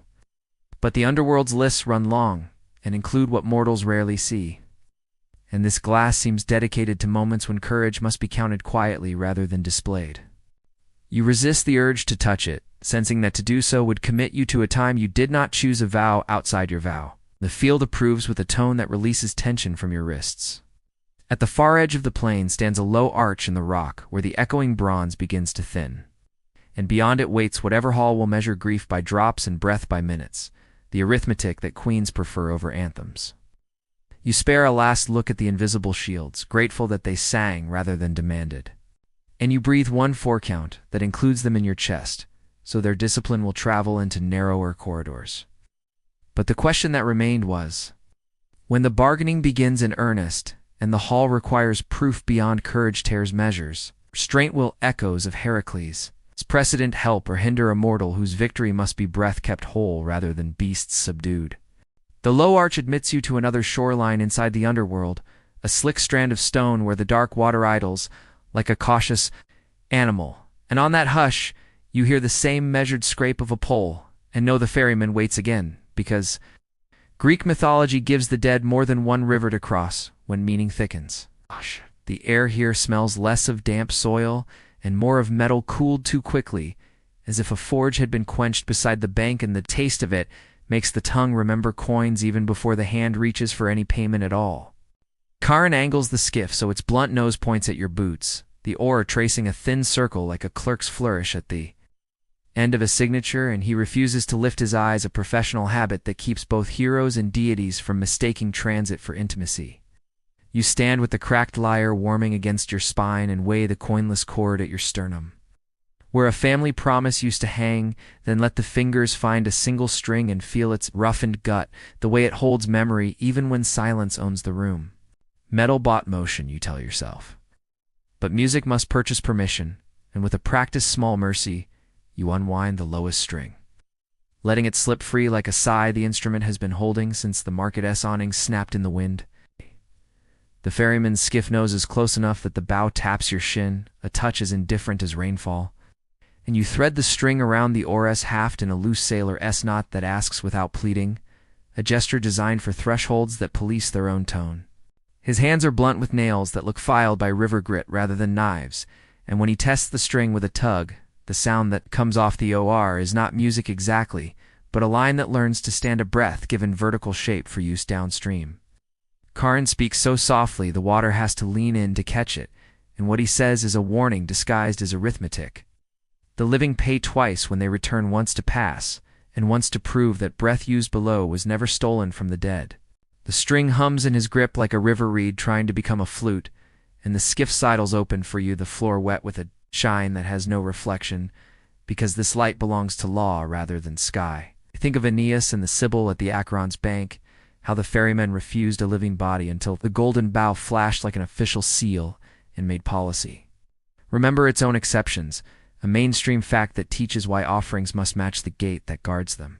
In Virgil's telling, Charon names his reluctance, plainly recalling how he once hauled Heracles, and still resents the way a watchdog returned muzzled, and a throne unsettled by mortal force, which is why the right token matters more than the strength of an arm. The bow there, the string here, two proofs for two doors, both saying the same thing in different dialects of the same ancient mysteries: permission, not invasion, pattern, not panic. The skiff rocks as your weight settles, and the bow answers with a low creak, like a hinge agreeing under protest. And in that sound you hear memory of Heracles descending with guides, proof that even heroes enroll help when the river owns the syllabus. He needed Eleusinian rites before the 12th labor, a ritual literacy to handle, or Cerberus without breaking the letter of the rule against weapons, which is why a strong back alone never earns safe. Passage in halls designed to grade breath, not biceps. Charon plants the pole, and the water parts with bureaucratic efficiency. A movement that reminds you everything here is recorded, even when nobody writes, as if the oar itself were a stylus, and the river an unending tablet. A quirky artifact hangs from a thong at the ferryman's belt, a tiny mallet with two round heads dark as liver, and nicked with use, and for a blink the image flickers into its Etruscan sibling Chiron, whose mallet served as attribute in a harsher iconography that liked blue-gray skin and tusked mouths. The mallet knocks once against the skiff's plank as he shifts a little tap that sounds like a notch added to a tally in U. Feel the ribs answer, because every measured thing in this country keeps time for every other measured thing, whether invited or not. The oar bites, releases, and bites again. And the undone lyre string tight on the shaft sings a faint line that feels like a leash on panic. Short enough to remind, long enough to leave breathing alone. A mainstream anchor steadies your mind as the bank withdraws. Charon ferried living mortals in rare cases, Heracles with permission. Aeneas with the golden passport, so a precedent exists for your body aboard this wood, provided the offering aligns with the office. In summaries taught to students and sung in forums, the moment of appeasement is clear. The Sibyl lifts the bow, and the ferryman falls silent, the law's face remembering it's humane. Clause without losing authority, a posture worth imitating when the next gate asks, "Who sent you?" Lake. Avernus lingers as a picture in the mind-turner's painted shore. The Sibyls sickle the bow, gleaming like a coin of sun in a vault, because art keeps the scene bright enough for the living to learn the steps before they need them. The skiff noses into a current that smells faintly of resin and old fig, a sweetness that does not belong in stone rooms and therefore must be a memory hitchhiking on a draft, and Charon's jaw tightens at the scent, as if it reminds him that offerings decay faster above ground. He glances once at your hands, then at the place where the string used to anchor the lyre, and his eyes brighten with the smallest grain of dry cruvel that evaporates before it can be noticed by anyone but a psychopomp. The warning he gave keeps echoing inside your chest to payments for the living and you. Understand that the second fee will not be metal or music, but proof, which is a currency that must be earned in the Queen's Hall rather than purchased at a shrine. You test a single note under your breath, not with fingers, but with the throat. And the skiff's frame resonates as if wood respects a hum that does not try to be a song. The way a judge respects a witness who answers the question asked, and nothing more. The far shore accretes out of the dark like logic stepping into focus, and between skiff and bank, the water grows suddenly. Heavy in that way it does when a gate's vocabulary is about to change, so you count the breath on fours and keep the count even when the lungs ask to hurry. Hermes is a smudge of cool at your left ear again, not leading, only calibrating. It's the invisible caduceus, measuring the skiff's glide against the vow's pulse, so the two arrive together without argument. Small complaint about Heracles and Theseus, so you answer by refusing any posture that looks like compulsion. Holding still as the pole plants, offering nothing but the humility of exactness. The mallet at his belt swings and taps again, one, then one, and the second tap carries a colder echo, as if the tool rehearses the second payment its bearer warned about. The audit that follows any successful crossing with a living chest still moving. The shore touches the skiff with a bump like a book closing around a pressed leaf, and the knot you tied on the oar loosens on its own, the string slipping into your palm with a little warmth that might be gratitude or might be the heat of a concluded contract. You step up onto stone that yields nothing and remembers everything, and Karen waits a breath longer than necessary, then lets the smallest sound escape. Almost a cough, almost a scoff before he turns the skiff with a shove that writes a dark half-circle into the river's surface. Behind that sound hides the clearest policy in these halls. Exceptions are not favors. Exceptions are accurate payments made on time. And anyone who confuses the two will find the next door learning to enjoy disappointment on principle. You coil the reclaimed string around 2 fingers and tuck it into the bone pin's curve, building a small ring of tools that like each other, and the combination calms the ribs the way a key calms a lock when it fits. A final mainstream image steadies you before the rocks rise into architecture again, the Sibyl lifting the bow, Proserpina receiving it, an immortal proceeding not because he was loud, but because he had learned the etiquette of the dead. A sequence that will matter more than any chord you can play in the next room. The skiff recedes without wake, as if the oar writes in disappearing ink. And you face a corridor whose air tastes faintly of pomegranate and iron filings, the recipe for gravity where queens keep their ledgers balanced. But the question that remained was, when the time comes to pay the second price mentioned by the ferryman proof rather than coin, will the breath find a way to settle the account, without giving up the one thing it came here to keep whole? The corridor exhales into a hall so cold it feels organized, a geometry of frost and stone where logic hangs in the air like breath made visible. And in that stillness, a queen like hell watches the door as if doors were creatures she is trained to heal. Torches gutter and sconce cups, carved from dark rock, their flames thin and tidy, as though even fire signs and attendance sheet here before it dares to flicker, and the floor reflects not faces but silhouettes, because identity is a privilege in these chambers of measured grief.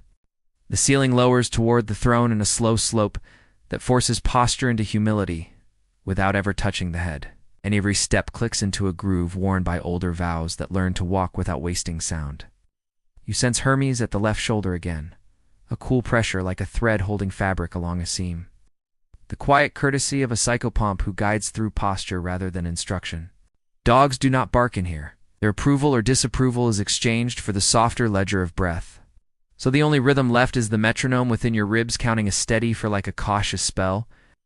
She sits where the light has learned to be brief, a queen whose presence is less weight than calibration. And the half-shadow that moves across her features calls to mind the Norse legends that describe hell as divided between dusk and dawn in a single face. The impression is not mimicry, but rhyme. A governance that counts tears and keeps contracts with the discipline of winter. And when she raises her hand, the torches stop wavering, as if flame itself respects her arithmetic. Without speaking, she measures your breath to the end of an inhale, and when you release, the floor seems to approve with a faint ring like a distant shield, answering a formal question.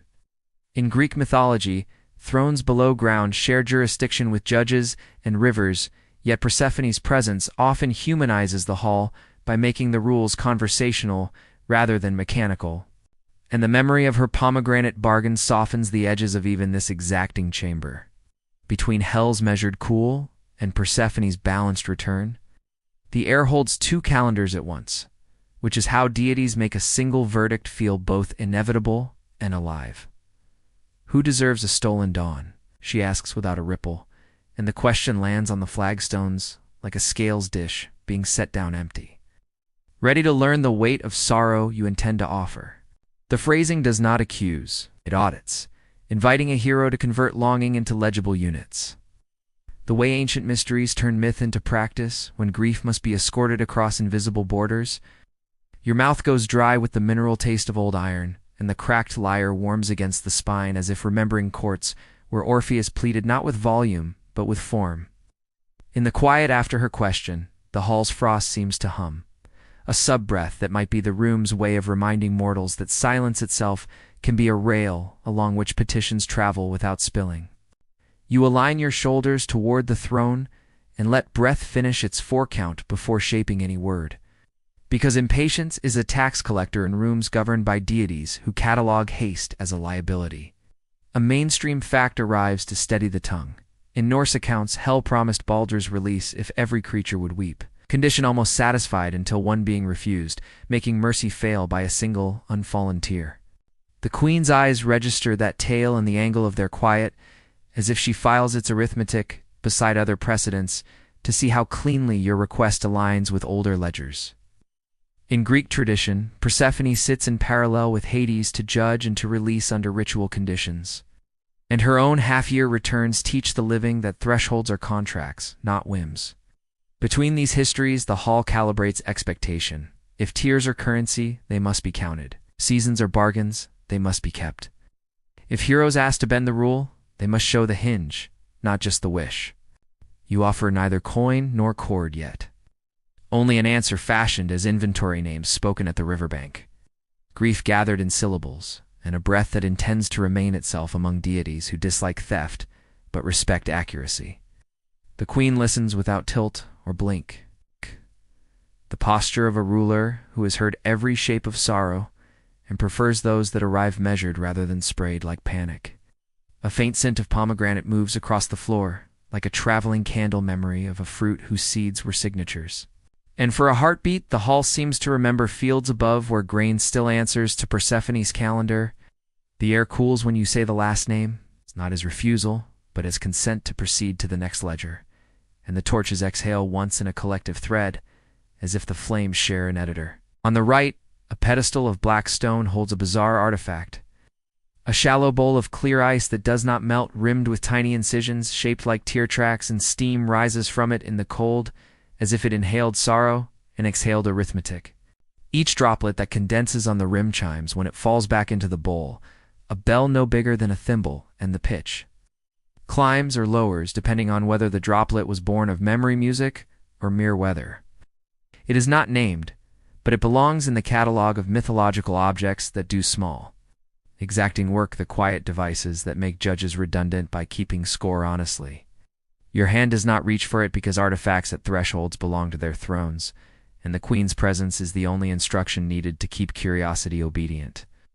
She lifts a finger, and the bowl vibrates. A slender line of mist walks toward you and halts at your chest, tasting breath as if deciding whether lungs can hold a measured sorrow without turning it into theater. The memory of Aeneas's bow flares up, how the right token tuned the gate into agreement hand. You feel the cracked lyre echo that calibration. A promise to trade music not for spectacle but for structure. The queen sees the instrument and does not smile so much as reduce the air's tension, which is how deities show approval when mortal tools remember their purpose. We count, we weigh, we refrain, she says, and the floor answers with a soft chord like a harp strummed by geology. A mainstream anchor enters the room like a well-trained hound. In Greek mythology, the underworld's governance is not only fear but ministration, judges oaths on sticks, and the partitioning of souls into meadows and shadowed courts, so that mercy, when granted, can be documented by the same hands that deny. The queen's crown does not glitter, balances in the way a scale balances. And you realize that spectacle would be a breach of etiquette in a hall that trades in outcomes where heroes and ordinary souls must share the same paperwork. When she nods, the dogs you cannot see reposition somewhere behind. And Hermes' cool thread tightens enough to indicate that a corridor of tests is aligning itself with the rhythm of your pulse. The corky shines again along the dais, a narrow ledger made of thin slate slats bound by bronze wire, each slat etched with rows of tiny tear-shaped notches that can be filled, scraped, re-etched. And balanced against the next, a movable abacus of grief that seems older than writing and more honest than rumor. The scribe you cannot quite see drags a stylus across one slat, and the sound is like frost mapping a window from the edges in. It's an oral map that tells any listener which columns still lack belief. The queen does not consult it. The ledger consults her, aligning by proximity, proof that certain books are so devout they turn their own pages when deities breathe. Her gaze returns to you with no malice and no indulgence, and she asks again, not to repeat, but to refine, who deserves a stolen dawn, and by which measure will you show me the cost? The phrasing frames the next steps without revealing them the way ancient mysteries teach by setting. A riddle in the exact middle of a corridor, so that the body and mind arrive at the same answer at the same time. Your lungs answer before the mouth does, steadying the four-count as if to sign a preliminary line, and the floor-s polish reshapes your silhouette into something that looks patient enough to hear its own argument. Hermes's presence leans out of the way the instant you find your footing. Because guides know when a traveler is finally aligned with the hall's rhythm, and the lack of interference reads like respect. A final mainstream fact returns to round the page. Oaths sworn upon sticks bind deities as surely as mortals. Which is why halls like this prefer arithmetic to charisma, and ledgers to longing, and why the question she has set before you cannot be dodged by volume.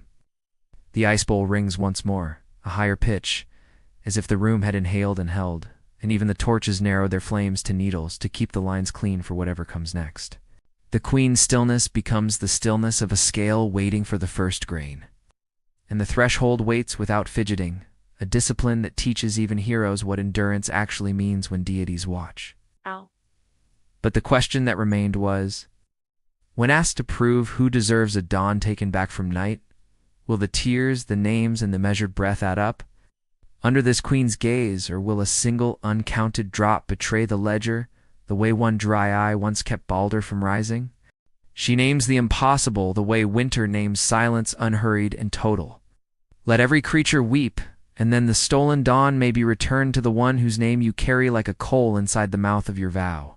The words do not echo. They settle, as if the hall were made of cloth that absorbs sound and releases only verdict, when the air cools until even the torches look like ideas remembering how to burn. You stand very still because movement feels like commentary here, and commentary would be a tax against clarity. And in this court, clarity is the only currency mortals can mint, without a goddess hand on the die. The phrase unspools through every corridor of your memory.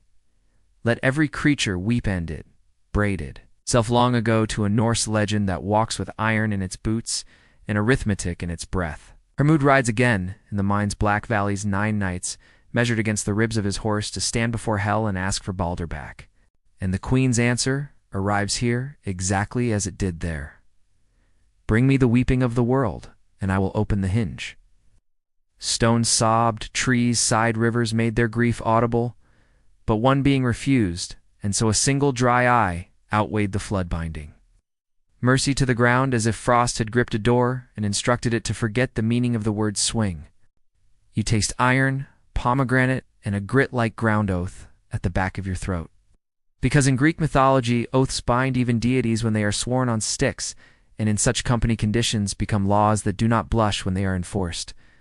The queen watches without flinch, as if the deities of 2 pantheons had agreed centuries ago that tears can be counted across languages so long as the ledger is kept neat. Her face wears the old division half-dusk, half-dawn hell's image that scholars learn to say without trembling, because accuracy is its own devotion. And in that divided visage, the rule looks neither cruel nor kind, only exact. In the Greek halls, Persephone's presence often softens the line of law with the memory of return. But even her story does not erase the fact that returns are signatures made on paper that resists erasure. The hall gives no hint of leniency. If a hinge creaks, it is because the door wants oil, not because the gate wishes to pretend it is a field.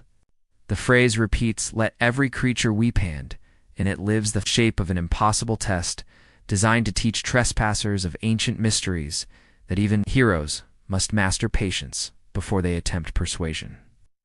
She gestures toward the ice bowl that never melts, and a strand of vapor walks from its rim to the scale beside her throne. A scale whose Arm does not twitch until it knows whether the drop it receives is grief or whether. The weird precision of this device is not listed in any museum. Yet it behaves like the other mythic instruments the world collects in memory, a thing that weighs what stories rarely measure and makes the measurement feel unemotional enough to be trusted.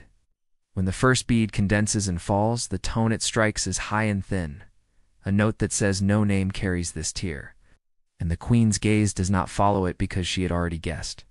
A second bead forms when you whisper a name from the riverbank, and when it drops, the pitch is lower, denser, like a seed landing in tilled earth. And the scale moves a hair's width that makes even the torchlight reconsider how much it plans to flicker. Well, she does not say gather them from beasts and birds and stones and waters, because the rule has already said that, here and in the north, where Hermod made his ride. And repetition is not how deities prove anything in halls that keep ledgers. Go, she says, only you may commence, and the dogs reposition with the courtesy of escorts, who know petitions are errands executed in the grammar of place, not in the volume of need. The breath within you wants to hurry. But the ferryman's warning remains. The living pay twice when they return, and the second fee is proof, and proof breaks if it is carried too fast. You bow without head or spine, a bow made of breath alone. The floor acknowledges the etiquette with the softest rung of stone that wishes to behave like bronze. A mainstream anchor steadies this moment.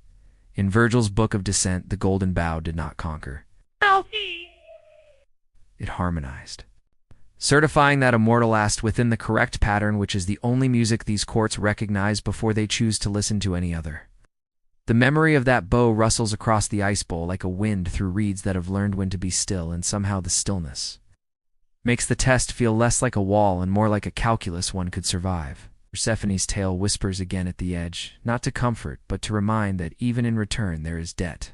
Because seeds swallowed in spring become signatures due in winter. And across the border of stories, Hermod sits his saddle in silence. The best messenger posture ever coined, letting the rule speak for itself so that no word of his becomes a liability on a page this cold. A quirky detail from the queen's dais refuses to be unseen. A small blackened tear bottle, larger than a thumb, sits, stoppered beside the scale, and it's pitch dark. Glass catches no light at all, as if made from the night pressed into shape by laws. Its presence suggests that even deities sometimes store a single drop to calibrate instruments, not because they doubt petitioners, but because precision is a virtue that must be rehearsed, like breath before a descent, like a key turned before a door opens for strangers. The bottle's stillness instructs more than any speech. Sorrow is not spectacle here, it is ledger. And ledgers need samples that do not lie, even when the one who provides them has no need to argue. You avert your eyes from it, not out of fear, but out of discipline, knowing that even a glance can become a kind of theft if it takes more than it was designed to carry. The queen's divided face tilts minutely, and the smaller, dawning side catches nothing from the torches, because the torches have been taught to obey the mathematics of this chamber, and mathematics prefers soft light to glare. She does not frown. She simply holds the scale steady, while the ice bowl calls tears into being from the names already whispered, as if the room itself would like to help, but only at the speed justice can learn to trust.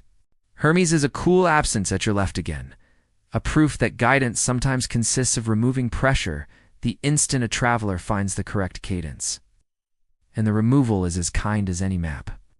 The dogs breathe behind you, a small wind in a stone corridor, reminding that guardianship is a posture the underworld never forgets to practice, even when the day's business is measured in droplets and notes. Greek mythology keeps its own examples of impossible conditions negotiated to completion, Heracles subduing Cerberus without a weapon, after learning the rites that gave permission its proper spine, and the memory steadies your back when the bull's third bead forms more slowly than the second. The bead waits on the rim as if considering whether it is grief or whether, and you say another name with the care of a scribe, laying gold leaf on a letter. And only then does the drop consent to fall thick and low-pitched, loyal to the person who taught your chest the word keep. The scale ticks again, almost shy, and the queen's stillness refines into something like acknowledgement, the way dawn refines into a line before it admits color to the room. You understand that this is how heroes work among deities, when impossible rules are set, not by breaking but by meeting the law at the exact angles where it was designed to be met without harm. The hall shifts its weight as corridors very far away begin to arrange themselves for the task named, as if stones and rivers and trees have been told to pay attention in case their tears are summoned into countable form. And the underworld's calendar pauses to let a new tally learn its own steps. The torch is thin again, not weaker, just narrower, the way a reader narrows eyes to see better. At the ice bowl exhales a thread that tastes faintly of winter apples and iron lids sealed against storms in mortal cupboards. Precision always tastes like this when it is about to occupy a room. You keep the 4 count as a kind of oath, because oaths in these stories are not mere noises, but architecture. And architecture is what keeps breath from wandering out of the body when rooms grow exacting. And the question that remained was, if one dry eye once kept Balder from returning to the bright table, what unweeping corner of this living world will you have to find face and soften without lies so that the scale? Before this queen agrees that dawn can be stolen back without stealing anything at all, the corridor narrows as if thought must stoop to pass, then opens into a chamber where shelves rise like terraces of dusk, stacked with scrolls that smell of cold papyrus and wet ash, a library of unburied words catalogued by a patience that makes the lungs slow down in respect. Each roll is tagged with a thin leaden seal stamped with symbols of oars, eyes, and keys, and one a fingertip. Brushes one the chill stains the skin, the way river water marks a wrist that dared its edge reminding that records here are not memory, but evidence. A lamp you cannot see reveals columns of titles written in a script that looks like wake lines across black water obbles unpaid. Wakes unkept, names uncalled on, archive of undone funerals that makes the ribs feel like shelves for all the farewells not yet placed where they belong.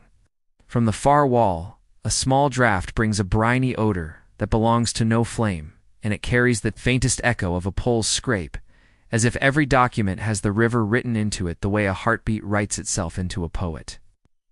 You unroll a scroll, and the fibers hiss like sand shifting under a skiff, revealing a ledger of those who died coinless a clerk. A sneat hand noting why a mouth held no metal, and why the eyes stayed bare, and beside each line is an annotation that reads like a prayer to be ferried regardless. The script quotes a stern policy: those without passage must wade along the bank for a set. Spinand. The margin glows with a gloss that cites the very verses where the unburied are refused the boat until time itself counts them acceptable again. A second scroll catalogues wakes interrupted, names unspoken, libations withheld.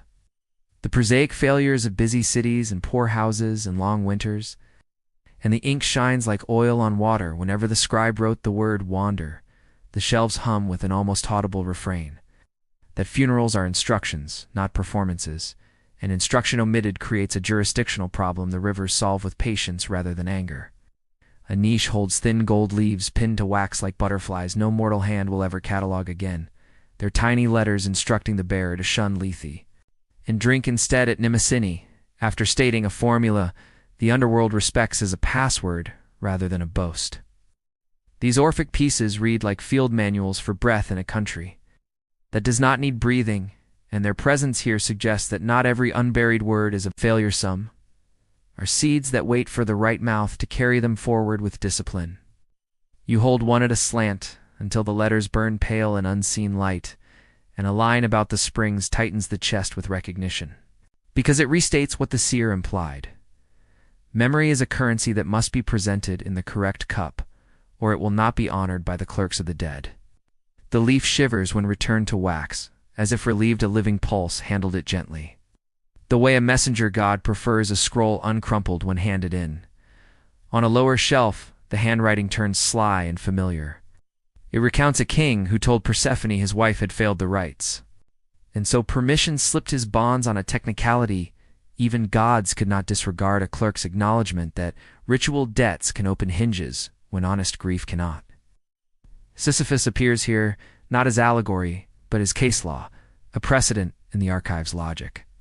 He exploited burial deficits to petition a conditional return, a legal maneuver noted with the calm disgust of a bureaucracy that still files what it dislikes because accuracy remains the highest devotion. A separate column written later and more tightly records how he refused to return once the amends were made. A footnote that explains why some ledgers now use red ink to mark requests framed as correction, but bent toward evasion. The page edges smell faintly of iron and citrus. Like blood washed from a blade beside a winter grove, the scent of consequences sharpened on a rule. A mainstream anchor steadies the mind amid these ledgers. The Greek underworld is an administration of returns, refusals, and categories where Styx-bound oaths and judges' benches keep even deities from improvising too far from precedent, and funerary customs exist, so mortal sorrow translates into admissible forms. The coin in the mouth or upon the eyes survives in both artifact and story because ferrying is policy here. And policy dislikes ambiguity unless an authorized token resets the machine into listening mode. In Virgil's Descent, the Sibyl's bow functioned exactly so, turning a living man into a petition that the river could accept without embarrassment. As if the plant were a visa, fiscal, and floral in equal measure. This library seems to admire such precision. Shelves breathing easier near documents where mortals unfolded the right paper at the right door and did not confuse. Its anguish for authorization.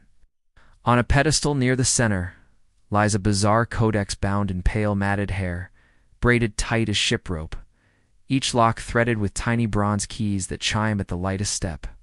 When opened, the pages are linen shrouds scribbled with amendments to funerary scripts, lines added by officiants who learned a name at the last moment and needed the liturgy to bend without breaking. The hair smells of smoke and myrrh, and the key chime answers changes in breath with a quiet choir of consent or refusal, so that a reader can tell when a revision matches precedent, rather than panic. The codex is not for borrowing. The shelf rod through its spine says so without a word, but it offers a page where fingers may rest while vows align themselves to formats that will travel across water. You let one hand hover above a line that reads, "If coin is absent, let the name's weight be counted twice by those who remain," a rubric that would have undone Sisyphus's excuse if enforced in time. Farther in, a map of the necromantioned S-chambers is inked over with marginalia from pilgrims who learned where to whisper and where to hold silence. Who to address as clerk and who as door, the practical notes of people who traveled to the Acheron to make their small news legible to the country of endings. The tiny arrows point toward rooms where the living were instructed to eat certain grains and keep certain hours. Disciplines intended to make breath a trustworthy messenger rather than an intruder that speaks in noise. The same hand that drew the diagram wrote names belong first to halls, then to water. And the letters look like steps counted out loud, reminding that a ceremony is a map you walk by lung and by foot in equal measure. You copy the rhythm into the ribs until the vigil of the ice bowl in the other hall feels easier to approach with spine straight and pace exact. A quirky shelf holds stamped clay tokens, picturing small boats, dogs, and eyes, each token pierced for string, and the labels say these served as substitutes when money could not be found. Charms that convinced village officiants a ritual could proceed if intent and form were stitched tightly enough to replace a missing coin. One token is an eye with a tiny tear peeled into the clay itself, a reminder that some economies accept sorrow as down payment, provided witnesses record it cleanly, and the rest of the fare arrives when it can. Another token shows a boat with two poles, a hint that more than one psychopomp might be inclined to listen when the living address the dead correctly, not because shortcuts are welcome, but because shared jurisdictions reward accuracy. The shelf label cites nothing but time, which is the best footnote a place like this can give when it wants a mortal to understand without being crushed by certainty. In a drawer built low, where shadows insist on staying, lies a bundle of letters that were never spoken loud. Over the bodies, they were intended to accompany each scroll tied with twine, whose knots have learned to hold posture like monks. And when one is opened, the first line is always a name followed by a verb in the present tense. The letters ask, not that the dead be returned, but that the dead be welcomed. A subtlety rituals were designed to preserve when grief wanted to command what it had no authority to order. The ink in these unspoken letters gleams fresher than it should, as if unsaid farewells refuse to oxidize until a breath volunteers to become their ceremony belatedly. And in this notion, the lungs feel the faintest tug, like a door that has not been opened in a while, but whose hinges remember how. You close the bundle without adding your own seal, because the hall next door has asked for tears, not signatures, and accuracy, prefers single variables at a time. A mainstream anchor steadies your hand before leaving the shelves. In the Aeneid, the unburied await their turn. Policy hardened into poetry, so later ages would learn to keep coins ready and rights intact. Not from fear, but from respect for a system that values tidy crossings over dramatic protests.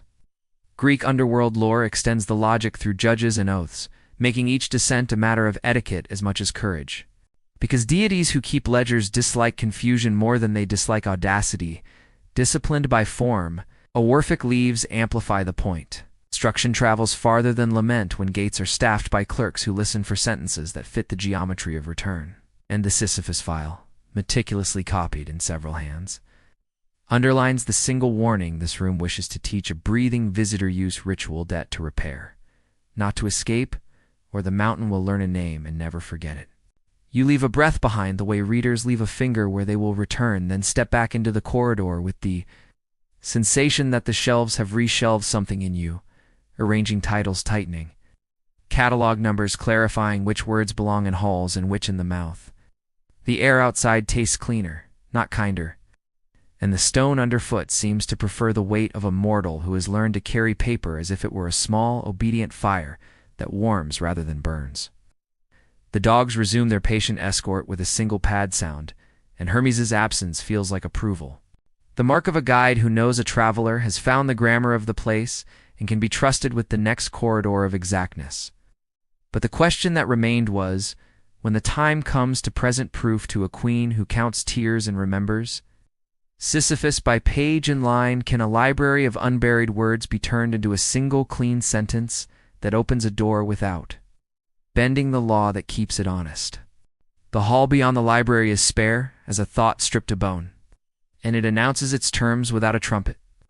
3 tests will measure whether breath can be tethered through death: first a riddle, then a memory, then a relinquishment. H is designed to cut the invisible cord if handled with anything less than exactness. Hermes becomes a faint seam in the air again, a thread along the left shoulder like a counsel that will not speak unless asked in the right grammar. And Hecate's dogs settle into the silence with the quiet authority of guardians who have already memorized the outcome and choose not to spoil the lesson.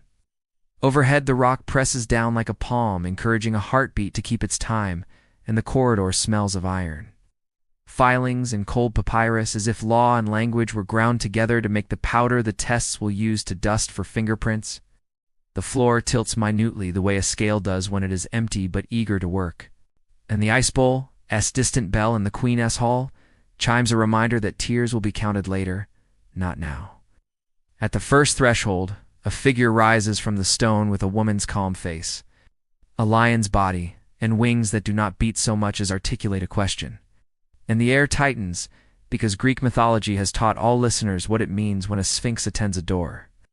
She exudes not hunger, but procedure, the older logic of riddles that guard cities and headlands in today's breath. And the curl of her tail writes a lazy sigil on the dust, as if to underline that strangling is only for those who answer without thinking. Which being changes its stance across morning, noon, and night, she asks, and the riddle arrives as a test of cadence more than knowledge. Those who hurry turn the answer into static, and static is how chords snap. You breathe a count 4 in, for hold, for out, in, let the words shape themselves softly. The being is the human, crawling, then walking, then leaning with a third foot at life's dusk, a pattern old enough to make even guardians nostalgic. Her eyes lower a fraction, not to praise but to dock it, in a second. Lesser-known riddle follows 2 sisters bearing each other in endless alternation, and again the answer is day and night given as a rhythm, not as a shout. She tips her head toward the passage, and in the tilt hides the instruction the test wanted to deliver. Riddles belong to breath, because breath is how timing becomes meaning. Anyone can know, but only a measured mouth can proceed. A mainstream anchor steadies the thought as the Sphinx dissolves back into design. The judges of the dead minnows, Rhadamanthys, and Iolcus value cadence as much as correctness. And across Greek underworld lore, their verdicts align with deeds fitted to law, rather than panic fitted to exceptions. Minos may cast the deciding vote. They say, Rhadamanthus weigh the just, and Iolcus, keep the keys that turn in doors like this, and the rumor that Iolcus' hand rests on the ring of keys makes your own fingers hold still on the lyre S strap, out of respect. The riddle door opens without spectacle, as if a clerk had stamped the right form and slid it into a folder labeled passable. Crossed to pantheons, and the dogs breathe once in approval, a silver lining of air at your back. The second threshold is a room that remembers and tests remembrance bare, except for two basins set side by side, one lined in chalk-white stone that mists cool sweetness. The other dark as sleep with a sheen that reflects without detail, and both hum with the faintest vowel like water practicing a name. The first carries the quiet of Mnemosyne, the mother of the muses and source of the Orphic instruction to drink memory rather than lethe, when the soul wishes to keep its story intact. The other is lethe by implication, the relief that erases, the draft that would simplify this quest into failure. Above them hangs a small gold tablet pinned to wax letters and sized fine as eyelashes. I am a child of earth and starry heaven. I am parched with thirst. Give me to drink from the spring of memory. Not forgetfulness, a formula the underworld respects, because it is rhythm taught by initiates, two lungs trained not to panic. You do not drink. The test does not ask for water in the throat, but for obedience in the chest, and the breath keeps its count while the eyes look. Then close, then open again, choosing the basin in the mind and not with the hand. A quirky artifact sits between the bowls. A tiny reed flute stopped with wax carved with an eye that looks like it has seen too many unearned sips. And when your breath moves over its mouth without sounding it, the wax warms imperceptibly, as if acknowledging restraint. The room changes temperature by a degree, the iron taste lifting from the tongue, and in that small relief lies the measure of the test. Required memory kept under pressure because the Queen's arithmetic will ignore tears born of forgetfulness, but honor those born of exact names. A mainstream anchor frames this as more than symbol. Orphic instructions found with the dead across centuries warn that lethe unties identity while Mnemosyne perfects it, and to refuse the easy draft is to remain legible to judges who file souls by their own sentences. The basins dim, the tablet stills, and Hermes' seam at your shoulder pirouettes once in the least breeze. Proud the way messengers allow themselves to be when routes are followed without a single wrong turn. The third threshold appears as a low table of polished stone, and on it lies a single object that carries warmth. Like a hidden ember, the sunstone. A talisman of ordinary daylight that you have used to keep fear from riffling your pages, a private relic of mornings that smelled of bread and safety. Relinquishment is the last verb in this room's grammar, and it reads as plainly as lawplace. What is warm here? You proceed only if breath remains whole without it, because Greek mysteries teach that to descend and return. One must file a temporary surrender at the door. The stone glows as if remembering pockets and hands and hearths. And the urge to pocket it again is simple, human, and exactly what the underworld expected to measure before it allowed another step.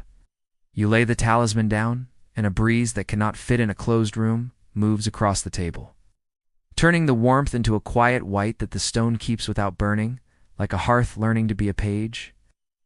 A mainstream anchor steadies the wrist as it lifts away. Ariadne's thread once made descent survivable for Theseus, a gift of form, not fire. And the logic named for her still teaches that a single line faithfully kept is better than any number of torches. Carried without plan in the labyrinth, the thread in this story is breath. The labyrinth is the sequence of halls. The Minotaur is panic. The proof is a calm exit with lungs intact hand, accepting that equivalence makes the table S demand feel like a map, rather than a theft. A quirky addition glints beside the sunstone, a small spindle etched with a pattern of notches that match your 4 count. An underworld metronome that will tick whether carried or left, and when you touch it, it does not claim you, simply nods in time. You leave the spindle where it lies, because a test is not a gift shop, and the room appreciates the refusal with a hush that tastes like winter air warmed by breath alone. The 3 thresholds align themselves behind you like beads on a chord riddle answered without hurry, memory preserved without sip, warmth surrendered without collapse, and the corridor ahead acquires that peculiar brightness rooms get when deities with ledgers decide a variable has been resolved correctly. A faint bell from the Queen's Hall confirms the resolution in a pitch that belongs to named grief rather than weather, as if the ice bowl across the way heard the restraint and filed it under admissible sorrow. The dogs stand, then pad forward, not to lead, but to accompany. And Hermes' thread gives one brief tug the way a friend squeezes a hand at the door to a difficult appointment. A clerk could summarize the accomplishment. The cord remains tethered, the breath remains itself, and no artifact bears a finger smudge that was not invited. A mainstream anchor closes the page on this set of measures.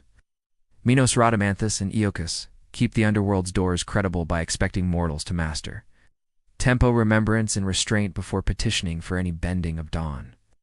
Heroes prosper here not by spectacle, but by fit. Above ground, such virtues read like proverbs. Below they are the wiring inside the walls. And to learn them is to carry a light that does not require a flame. The Sphinx's dust settles where she stood, the basins breathe less, the table cools. And the path narrows toward a chamber where a scale waits to ask a heart a question that cannot be answered with a weapon.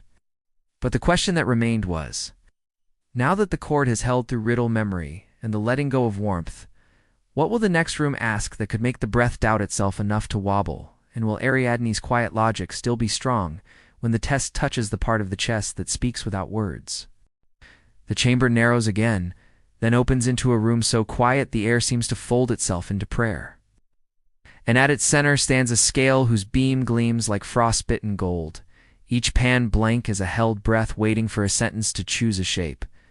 The metal smells faintly of river silt and incense long extinguished, and when the fulcrum steadies, a whisper of reeds travels the walls as if Osiris brushed the room in passing and left the sound of the Nile. Edge is his signature. Hermes is only the lightest seam at the left shoulder now, a courteous absence that still knows the corridors. Grammar and the dogs behind you breathe in a small, even rhythm, as if counting for the room so the room can keep its hands free. A feather lies upon the right pan, simple and sovereign. White with the calm authority of Mat herself, whose name once rode this very sign and taught judges to prefer balance over appetite, procedure over panic. The left pan is empty but expectant, and the bar between them does not tremble, which is how deities announce that a test is already in motion even before the first object is placed. The floor remembers the weight of traffic here, the dead led by Anubis to the hall of two truths, the queue that waits before Osiris, the murmur of the 42 assessors. Names practiced like a musician warming up the hand for a difficult piece. And the memory settles over the room like cool linen. Somewhere at the edge of hearing, a stylus scratches as Thoth's roll reasserts itself, the scribe ready to record balance or shame without any discernible pleasure in either outcome. A mainstream fact steadies the mind. In the Egyptian Book of the Dead, spell 125 prepares the deceased to recite the negative confessions before the weighing. Each I have not. A plank laid across a chasm so the heart can cross without snagging itself on the teeth of its own memory. Anubis guides the soul, Mat's featherweights, Thoth tallies, Osiris judges. And if the heart betrays its owner, Amitabha stands ready to erase the afterlife by eating the evidence. The hall you stand in now borrows that ceremony the way ancient mysteries often share instruments across borders of myth aligning. Greek mythology sorterly governance with Egypt's articulate vision so breath can prove what it is without lying. The room offers no blood and no spectacle. It offers reference and rule, and in that rule something rustles like papyrus at flood stage, the mind aligning itself with a scale that will not be hurried by heroics. A recess to your right holds a tray of amulets under glass, most shaped like dung beetles, with flat undersides scored into tight hieroglyphs. And the placard hums with a quiet pride, heart scarabs inscribed with Chapter 3 OB, to silence the heart, as testimony when it would speak against its owner at the moment of truth. One scarab has a human face where a shell should be, a strange tenderness fused to a device meant to keep confession from derailing vindication. A work around the living prepared in advance because even the just fear a heartbeat as treachery when scales begin to listen. A quirky little reed rests beside the scarab case, stopped with wax, its mouth stained by centuries of talc-thin dust. Someone has carved a single eye on the tube, an admonition to the lungs that not all sound. God is song, and not all song is permitted when law leans in to hear whether the heart has learned to be quiet. The reed does not invite performance, it invites restraint. The wax gleams as if warmed by the breath you have refused to spend since the dogs last turned their heads to check your pace. The scale's beam stays level, approving the politeness inherent in not filling a sacred room with noises that exist only to prove a mortal is unafraid. The feather does not flicker. It listens the way a winter star listens, without leaning, without blinking. Certain that balance is more persuasive than any narrative. Another mainstream anchor arrives in the murmur of the walls. The 42 assessors' names vary across papyri, but the function stays exact. Teach God presides over a sin the living must deny cleanly, and the heart must not contradict the mouth if the journey is to proceed past the hall of two truths. Kebet is sometimes named there as a comforter who brings cool water to the waiting line. A small mercy the Egyptians never forgot to include when designing a cosmic bureaucracy that still respected thirst. The image makes the room gentler for one breath. Then it recedes into the reed rustle that belongs to Osiris's court, leaving the feather gleaming as if it had been polished by a river's patience. The test here is not to place the heart on a pand. That deed belongs to the dead, but to carry the heart as if it were. Already weighed and found balance to be in the body without letting the body perform, to let the breath stand as witness and refuse both boast and apology. You are not a judge, the feather seems to say. You are a petitioner, and Greek mythology hums in agreement from the stones, as if Minos and Rhadamanthys were nodding from an adjacent room where keys and verdicts trade places with the ease of seasoned clerks. Norse legends hover at the edge of this decorum hell's integrity, the arithmetic of tears, teaching that different gates love the same virtue, a mortal who can keep cadence when conditions are designed to rearrange the chest. The lyre at your back warms with a soft, involuntary hum, and you still your hand before it finds a string. Because the feather's presence outvotes any melody, and music here would blur the boundary between prayer and proof. On the pedestal to the left lies a heart scarab, the size of a clenched fist, its underside incised with the spell's plea. Do not stand against me as witness. My heart, do not betray me before the lords of ritual, an intimate poetry that manages to be both conversational and exact. The amulet's glaze is the green of river-polished stone, the color Osiris wears when painters remember his stewardship of renewal. And for a heartbeat, the urge to borrow its silence trembles at the fingertips. But the rule here is learned from earlier halls. Artifacts belong to their posts, and posts belong to the logic that placed them, and logic belongs to gods who do not need to justify where they are to anyone who has not already learned to carry silence as a tool. The feather gleams, the beam rests, and Anubis is present only as a scent of resin and linen, the patron of careful thresholds who led so many hearts to this balance with the dignity of a craftsman, uninterested in applause. Thoth's invisible pen scratches again, calm as rain on interlocking roofs, and you feel recorded, not judged, as if stenography itself wished to spare mortals the emotion of being seen too soon. A final mainstream image steadies the muscles under the ribs. When the heart is lighter than the feather, the verdict is true of voice. Kuru in the soul proceeds past the scale, while a heavy heart becomes Amit's meal, ending the journey without cruelty, merely with enforcement. The phrase true of voice matters in a room built of breath, because voice here is not volume. It is alignment between the lungs.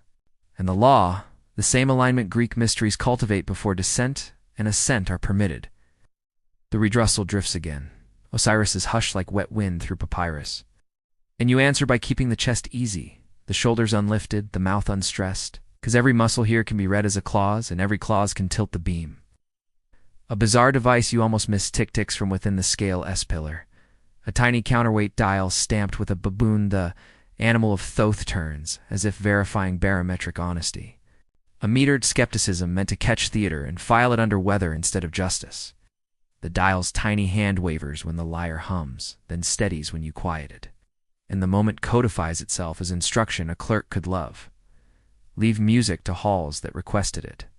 The feather's pan brightens imperceptibly and returns to its natural white as the room decides you are not here to overwhelm it into mercy, but to measure yourself in its vocabulary.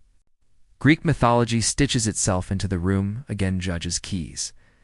Oaths on sticks, reminding that breath has already been passing tests designed by underworld administrators who value paperwork over passion. And the underworld always favored heroes who learn to file correctly. Norse integrity stands beside that file with hell's steadiness, counting tears, counting restraint.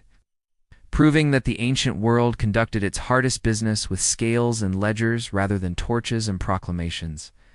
The ancient mysteries feel properly named in this light, not secrets. but sequences. Not hiding, but order. The kind that lets living lungs pass among deities without embarrassing anyone into a refusal. The feather does not move, which is how approval looks in a room that refuses to perform, and the dogs pad once then. Stop as if checking that your cadence can relocate from one hall to the next without smudging the ink of what was learned here. Hermes' seam loosens to a whisper that feels like a cool ribbon laid across the collarbone, a messenger's version of correct. And the scale inhales the silence you have offered and keeps it, like a clerk shelving a file that may be needed later to justify what happens next. And the question that remained was, when the next door opens beyond this feather and this reed rustle, will the heart? You have kept quiet and know how to speak again at the precise moment a queen asks for tears. That must sound like truth rather than like theater. The next chamber arrives without door or announcement, only a pressure shift that feels like a hand laid gently across the sternum. And a voice inside the rock asks the question it has been nursing since the shrine. What did you refuse to mourn when mourning would have taught your breath how to live correctly? The air answers with a grain of cold that tastes of chalk and rain. The flavor of rooms where statements are carved rather than spoken. You stand still as the drip resumes somewhere unseen, patient as a metronome that has witnessed too many confessions to hurry now. The ground is level but feels sloped toward listening, and the dogs settle just out of sight, the small click of a claw against stone, making the heart admit that witnesses soften terror when truth must be handled without gloves. Current brushes the left shoulder with Hermes' exact politeness. Its seam of guidance, saying nothing and meaning everything, proceed in the grammar already learned. Do not improvise. Let ritual teach the mouth to keep pace with the ribs. The name begins like ice cracking in spring, a brittle syllable that refuses shape until the lungs put their 4 count beneath it. Then it slides out whole, carrying with it the weight of a house where prothesis never happened, where the body was not laid out, where the lamps never burned all night to host laments. The memory catches you by the wrists and turns you to face the old failure. Kinswomen in dark robes were ready to sing dirges and tear their hair, but you walked away. Pride clenched like a coin under the tongue and left the room without the morning song that turns breath into instructions for crossing. Somewhere in that house an elder reminded the room that Ekphora must follow before dawn. The bier must be borne to its resting place, and your absence was both a silence and a subtraction, a missing shoulder under the dead, a missing voice in the procession. The corridor absorbs the admission without echo, as if Solon's wisdom about keeping prothesis indoors still stands as a civic courtesy. Grief should be organized, not banished because civility prevents storms from mistaking themselves for laws. You say the name again, slower, and the room gives back the hush that follows a 3-note sung correctly, the hush that lets breath remember its duty after it has been questioned by death's close grammar. The smell of oil and myrrh swirls in like a rehearsed reply that clean funeral scent the Greeks carried without shame along streets in the Ekphora. A smell that once made neighbors step out and bow, even when their own day had meant to be ordinary. The memory of the coin burns at the sternum, the one you traded for a lyrand. The mind lays a second coin on a second tongue in the past, where it should have rested, where a ferryman's ledger would have found it and spared 100 years of shore waiting. The riverward Cocytus slides into focus lamentation, reminding that geography and grief belong to one another here. That a failure to weep is not only a feeling but a route shut to the dead until someone learns how to open it by weeping cleanly. The dogs breathe deeper, and that small sound lifts a shudder inside their ribs. You let the words pour without embroidery, without theater reporting how the body was prepared and not honored, how the wake did not fill with lament, how the processions scattered because the anchor of song was missing where your voice should have stood. The chamber does not forgive. Files and the filing taste like dust and olives, the way the Met's vases painted mourners around a bier. Gestures precise, grief disciplined, into shapes the living can bear without breaking. The floor cools under the toes until sensation itself narrows into simplicity. There are 3 stages, and you skipped one, and the cost was not only yours. A name wandered longer than necessary because you mistook private stubbornness for a remedy against public sorrow. Between breaths, you hear the Ephora's wheels again, faint squeal that would have asked a neighborhood to step aside and lower its eyes. And that imagined sound fastens the present to the old street with a knot Hermes approves without smiling. At the edge of sight, a shelf slides from the wall with a few objects arranged with underworld tidiness. A spindle-necked glass vessel, long and delicate, once called a lacrimarium, misread by later centuries as a bottle for catching tears, when in truth it carried perfume and unguents for rites the living performed with dignified hands. The myth of the tear bottle persists because romance loves containers for sorrow. But archaeology keeps the ledger straight. Corks would have leaked, stoppers were poor, and evidence refuses to be rewritten by wishes without witnesses. You touch the cool glass with one fingertip, and admit how often the heart prefers stories that dramatize feeling rather than rituals that transform it into passage. A confession the vessel does not punish, perhaps.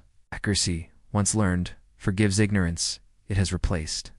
The quirky detail sits beside the grief like a steward beside a king, reminding that even errors about mourning teach if they are corrected before a gate that values clarity over spectacle. From higher up the wall, 3 small shadows bend together like spinners at a loom. The Moirai pass in a thin suggestion of thread and iron, reminding that Clotho spins Lachesis' measures. Atropos cuts with shears, whose sound is the cleanest sentence in the world when heard at the right distance. The shears are not threats but punctuation, and in this chamber the period you once allowed to fall in the wrong place is lifted and reset. Because suffering can revise itself if admitted before judges who prefer neat proofs to loud regrets. Atropos' inflexible office remains what it is ending. It lives without consultation. Yet even her silhouette seems to nod at a mortal who learns to place lament in its proper hour, rather than let it rot into superstition or masquerade.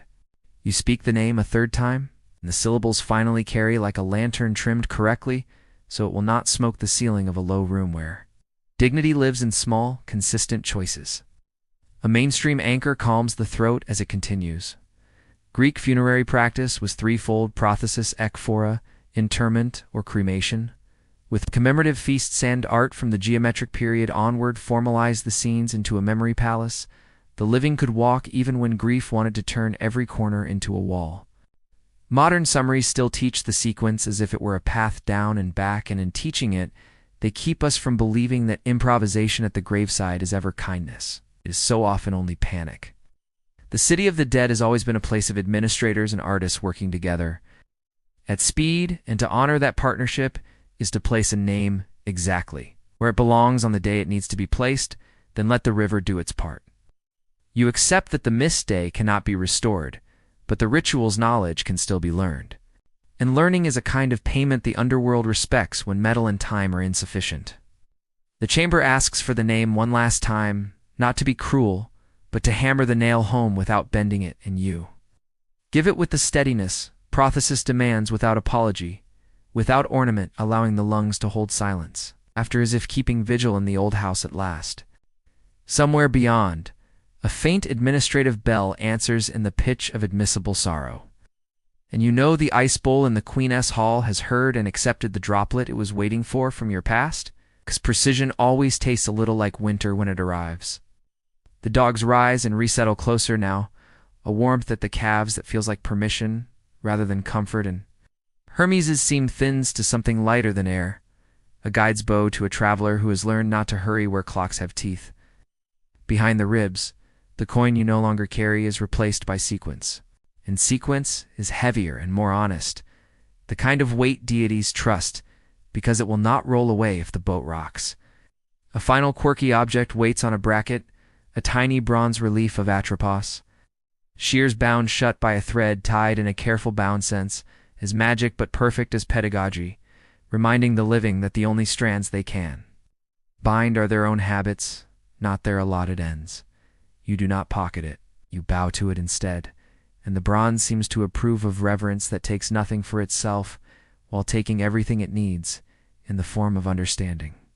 The corridor beyond brightens by a fraction, the kind of bright one sees on stone at dawn before the sun has made any promises, and the breath returns to the exact count that got you this far, unbroken and ready. But the question that remained was, now that the name has been spoken in the correct room with the correct calm, will the next chamber ask for a price no memory can pay, or will the Moirai, thin approval, thread the path forward before Atropos' shears remind the lungs how close they always stand to the single final cut? The corridor narrows to a seam of stone, tight as a fist, then opens into a room warm enough to make the breath forget where it is. And in the center sits a low altar bearing the sunstone, the last small ember of mornings carried from the world above, still holding the color of bread crust and window light. The heat is modest but honest. The kind Hestia would approve no blaze, no boast. Only the moral temperature of a home where the first offering belongs to the hearth, before any feast begins. You stand with the cracked lyre quiet against your spine and measure the 4 count until its edges round off like a familiar doorway, and the stone seems to listen with the patience of a goddess who prefers steadiness to spectacle, a hearth mind disguised as geology. It would be easy to pocket the talisman again, steal a son into the underworld the way fearful travelers steal dried figs into clean rooms. But katabasis demands 4-man offering, a burial, a branch, a breath in the form here says relinquish warmth if the path ahead is to remain readable. The stone belongs to mornings where coffee steamed and neighbors waved, and the roof kept rain from inventing new rules, and its presence has been a hush against panic. Surrendering it now feels like removing one of the ribs and asking the lungs to behave as if nothing has changed. Yet heroes who return do so by leaving brightness behind and trusting that the world keeps a ledger of embers. Even Aeneas had to lay gifts and blood before he descended, proof that a living sun cannot be smuggled past deities who supervise gates by temperature as much as by law. A mainstream anchor steadies the wrist before it moves. Hestia receives the first portion at every domestic sacrifice. Her civic hearth supplying new colonies with flame, carried ceremonially from the mother city, a fact that turns any honest ember into a passport when handled with reverence rather than fear. At memory, the altar brightens almost imperceptibly, as if the stone recognizes ritual posture and is prepared to be more than nostalgia, to be an offering that does not beg but behaves. The breath completes one more measured round, and the fingers lift the sunstone with the politeness one gives to a sleeping child or a letter, addressed in an elder's hand, the kind of touch that keeps stories legible when the room grows strict. You place it on the altar, and the heat releases from the palm like a soft exhale after a held note, and for a moment the air gains a flavor of ash and honey, a kitchen memory blown into a temple that does not hate kitchens so long as they understand where to end. The room answers with a draft that travels from behind the altar, cool but not punitive, a reassurance that relinquishment here is not a void but a transfer. The way a public hearth receives a family flame so voyages can proceed without theft of the old house's light. The glow dims not to nothing but to a ceremonial ember, and the altar keeps it like a clerk, neither worshipping nor wasting it, which is the only style of custody the underworld finds trustworthy. A quirky detail glints on the altar's lip, an inset bead of blue glass shaped like an eye, the marty of apotropaic memory, a token Greeks call on to deflect envy and bad luck, not as magic but as culture's way of turning stares into manageable weather. It is not here to ward off deities. It is here to remind mortals that some glances must be answered without heat.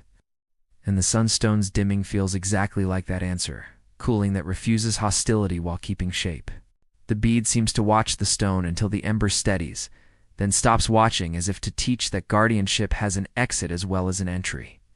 A restraint rarely depicted in charms but crucial to their etiquette. Another mainstream anchor gathers in the light's retreat.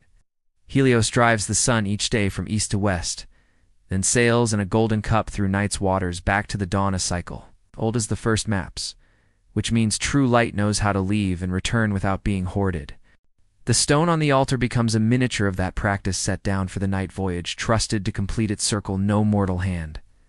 Pretending to control its chariot hand, the room approves by thinning the heat to something the lungs can forget. The lesson is not abandonment, but choreography. The ember's journey is built into the world's paperwork, and clinging would only smudge the ink. You think of Ariadne's thread, how the gift was not fire, but form not warmth, but a line that holds the mind to a root. When heat and fear conspire to turn corridors into weather, in the absence of the stone, comfort clarifies the thread they've been carrying in the ribs from the first vow. The lyre hums once brief and low, as if endorsing a practice it understands music as a pattern, not an indulgence. And patterns are what lead mortals home, when light can be carried any further without making the gods suspicious. The altar's surface takes on the sheen of old table wood at dusk. a memory of households wise enough to bank coals and sleep, trusting dawn to be a colleague rather than a houseguest chained to a bed.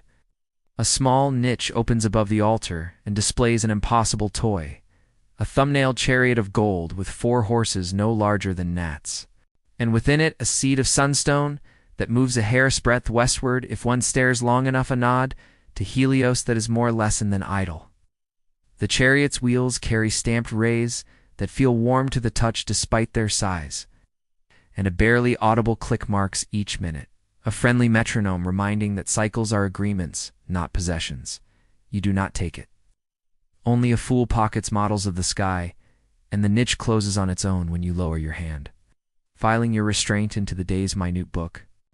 The air changes in a way only courtyards notice, a pressure drop, a polite invitation to move on. The dogs pad back into view, with their heads low and amiable escorting you from the warmth, the way friends step a companion away from a hearth after one last look at the coals. Hermes brushes the left shoulder with a thread of cool again, approving the exchange heat for sequence. Comfort for cadence, because messengers prefer travelers who can navigate by procedure when the amenities are withdrawn. The altar does not dim further. It simply withdraws attention from you the way a good host looks down when guests must leave without theater. A final mainstream fact gives the room its signature. When new Peleas were founded, Greeks carried flame from the Prytanium's sacred hearth to seed the civic fire elsewhere, a practice that turned relinquishment into continuity and taught colonists to see letting go as a form of carrying. That is what happens here. Light, retained by the underworld's Prytanium, breath proceeding with a share of its steadiness, but the lungs must now choose not to reach back at each cool draft like a child calling for a nightlight. The altar's blue eye softens to a smudge, less charm than punctuation, a reminder that endings can be grammar when treated with respect rather than emergencies when met with panic. Your hands feel lighter, not emptier, and the 4 count gains a new quiet that belongs to rooms after candles are pinched, a quiet that suits ledgers and queens and the mathematics of tears. The path forward darkens by a shade that tastes of iron and red, honest underworld air that neither flatters nor bullies in the souls. Register a faint downward grade that bodies trained by thread rather than torch find easy to read. But the question that remained was, without the sunstone's comfort warming the sternum, will the next corridor's cold persuade the lungs to spend themselves too quickly? Or will Hestia's quiet lesson at the altar continue to heat the cadence from within, where no deity can accuse it of theft? The corridor tightens until breath can hear itself ring, then loosens into a gallery of half-open doors, where names glow like embers on lintels. Orpheus to the left, Alcestis, straight ahead Theseus to the right, and each door exhales a lesson in the price of almost returning from the Greek underworld. Stone underfoot is polished by indecision, slick as if 1,000 heels turned here too quickly. And even the dogs hesitate at the threshold, as if trained to respect halls where heroes and deities negotiated and then miscounted a single heartbeat. The door marked Orpheus hums at the hinge like a lyre string tuned to sorrow. And the darkness beyond smells of damp laurel and extinguished resin, the kind of scent poets bottle in myth when music walks ahead of words into ancient mysteries. A cool current kisses the back of the neck and whispers the rule that Greek mythology has carved into bedrock: do not look back. The whisper feels like a hand poised at the skull, its base steady, kind, and ruthless. You step close without crossing, and see not Eurydice, but the outline of a passage that seems to narrow behind rather than ahead. A geometry designed to make the neck ache with good intentions, until it betrays the vow it swore on its own breath. Oh, very man. Warning. Returns living pay twice when they return, and the first invoice here is always restraint glued to silence, because one glance, coos both turns petition to weather, and lets the underworld keep what the music almost purchased. A mainstream anchor steadies the air. Orpheus earned the condition with song that moved Hades and Persephone to kindness, but the caveat no turning was as binding as an oath on sticks, and the living chest failed one step too soon when the path reminded him he was still a creature of day. The story endures because deities proved they would bend. It cautions because breath proved it would break for love when asked to walk by faith instead of sight. A quirky detail catches the eye on the jam. Thin gold leaf pinned to wax lettered with Orphic instructions to drink from Mnemosyne rather than Lethe its edges, singed as if it had been held too near a desperate torch by someone who feared forgetting the rule that forbids looking. The leaf rattles in a draft that does not blow, a tiny metallic stutter like a reminder that memory without discipline becomes a mirror. And mirrors are enemy tools when a door is hinged on trust in the unseen. You turn from the left and face the door marked Alcestis, where air carries the breath of linen, myrrh, and a wee.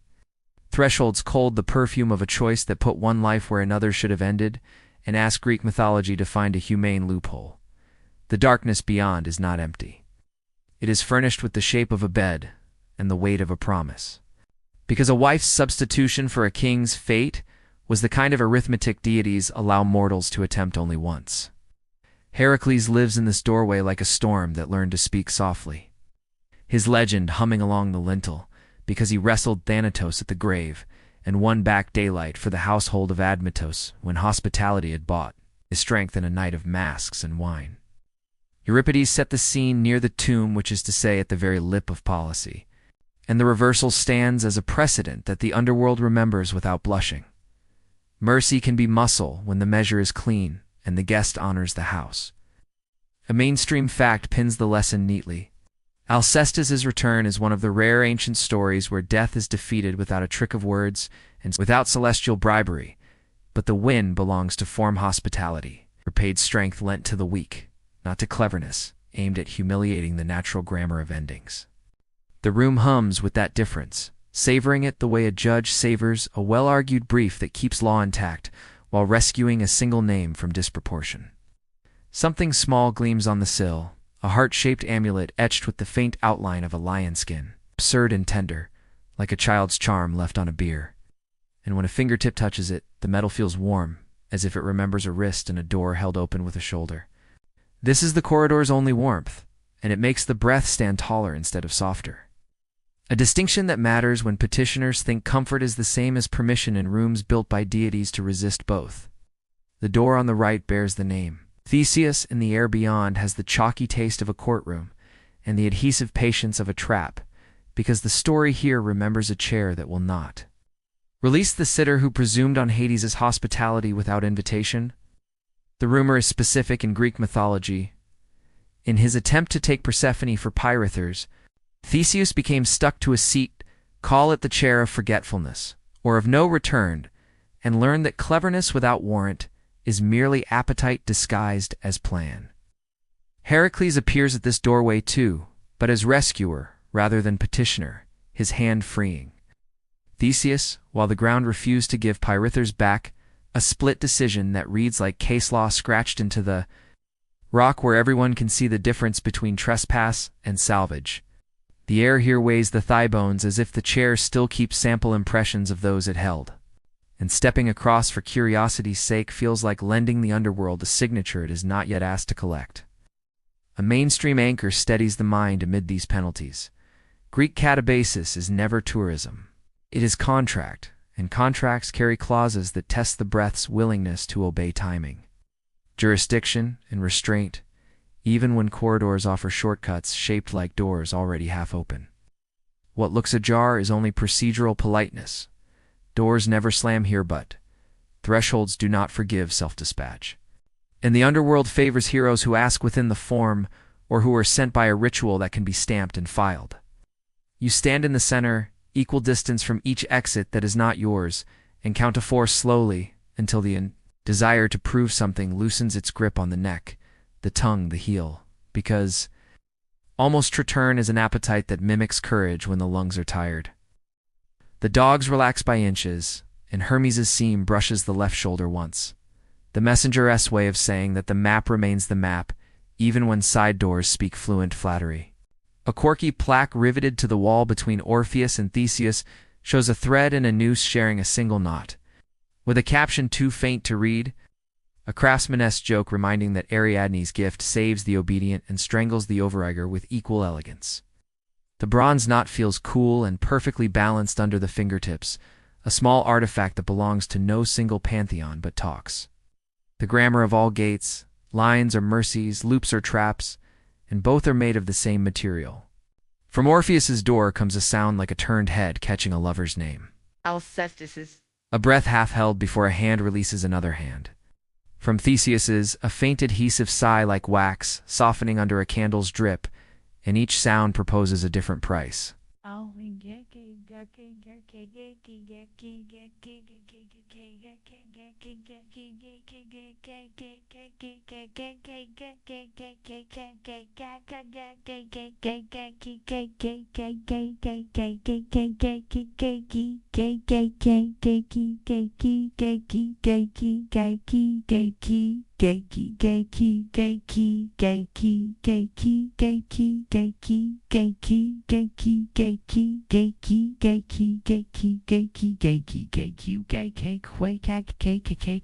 Why that all in wade roared heads. I'm so sigh god, I'm in cow and time growls and well. The gallery keeps its temperature steady, as a law book refusing to sweeten or sour, the choice so that what remains is not temptation, but clarity.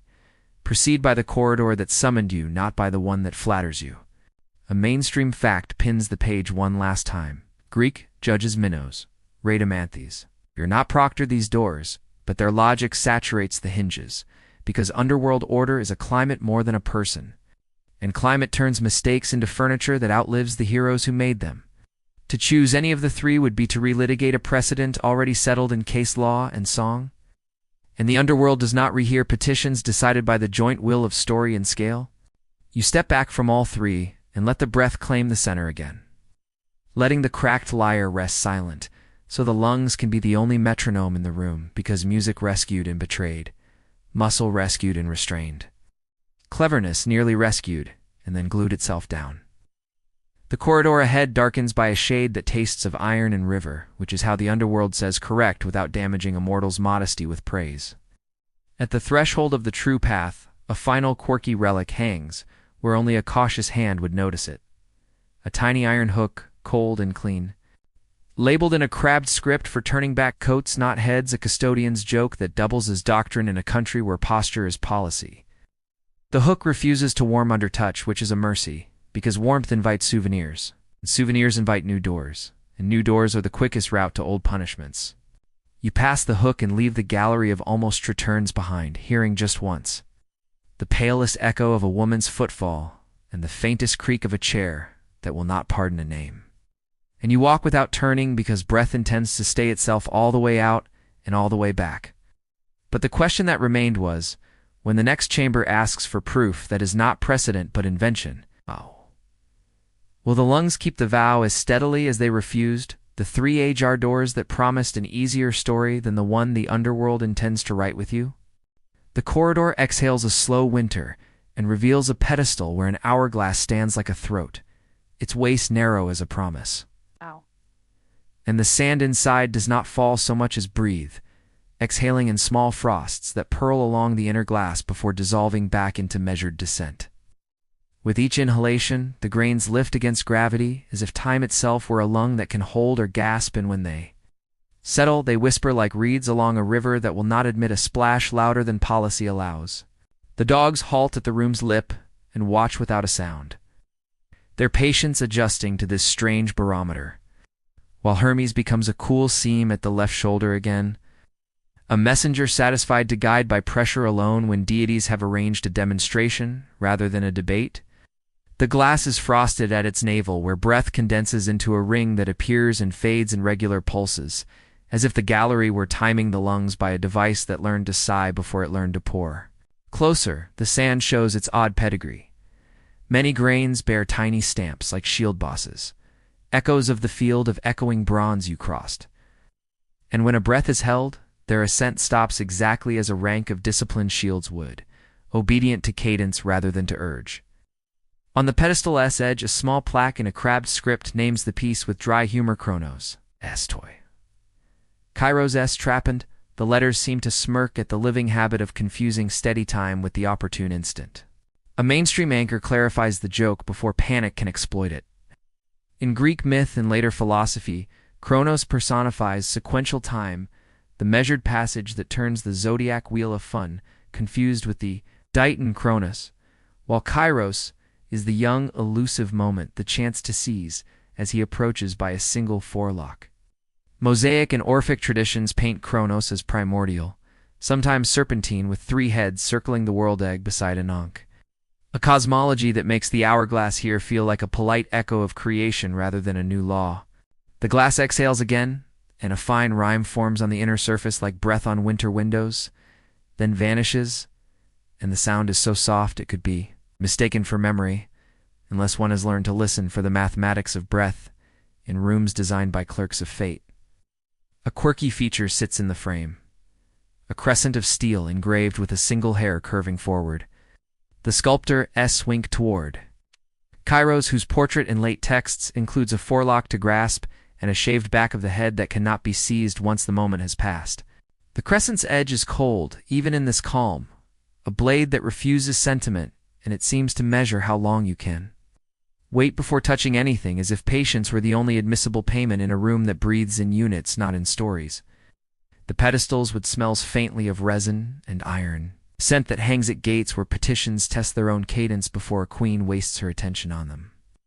On the base, a second placard explains what the ancient world used when it wished to make time obey law. Not an hourglass, which is a newcomer to sober rooms, but a clepsydra, a water clock, whose regulated flow measured speeches in Athenian courts, so no silver tongue could buy more minutes than justice allowed. The note adds that such devices stood in public, timed witnesses and advocates, and were tended by officials who refilled and emptied them to keep the flow constant, turning time into civic ritual rather than performance. The hourglass here is a metaphor made courteous by craft. But the clepsydra was policy. When the last drop fell, a life's argument paused and fairness resumed its steady breath. Remembering this steadies the lungs, because underworld corridors admire the way mortals once put time on the stand and insisted it answer questions without flinching.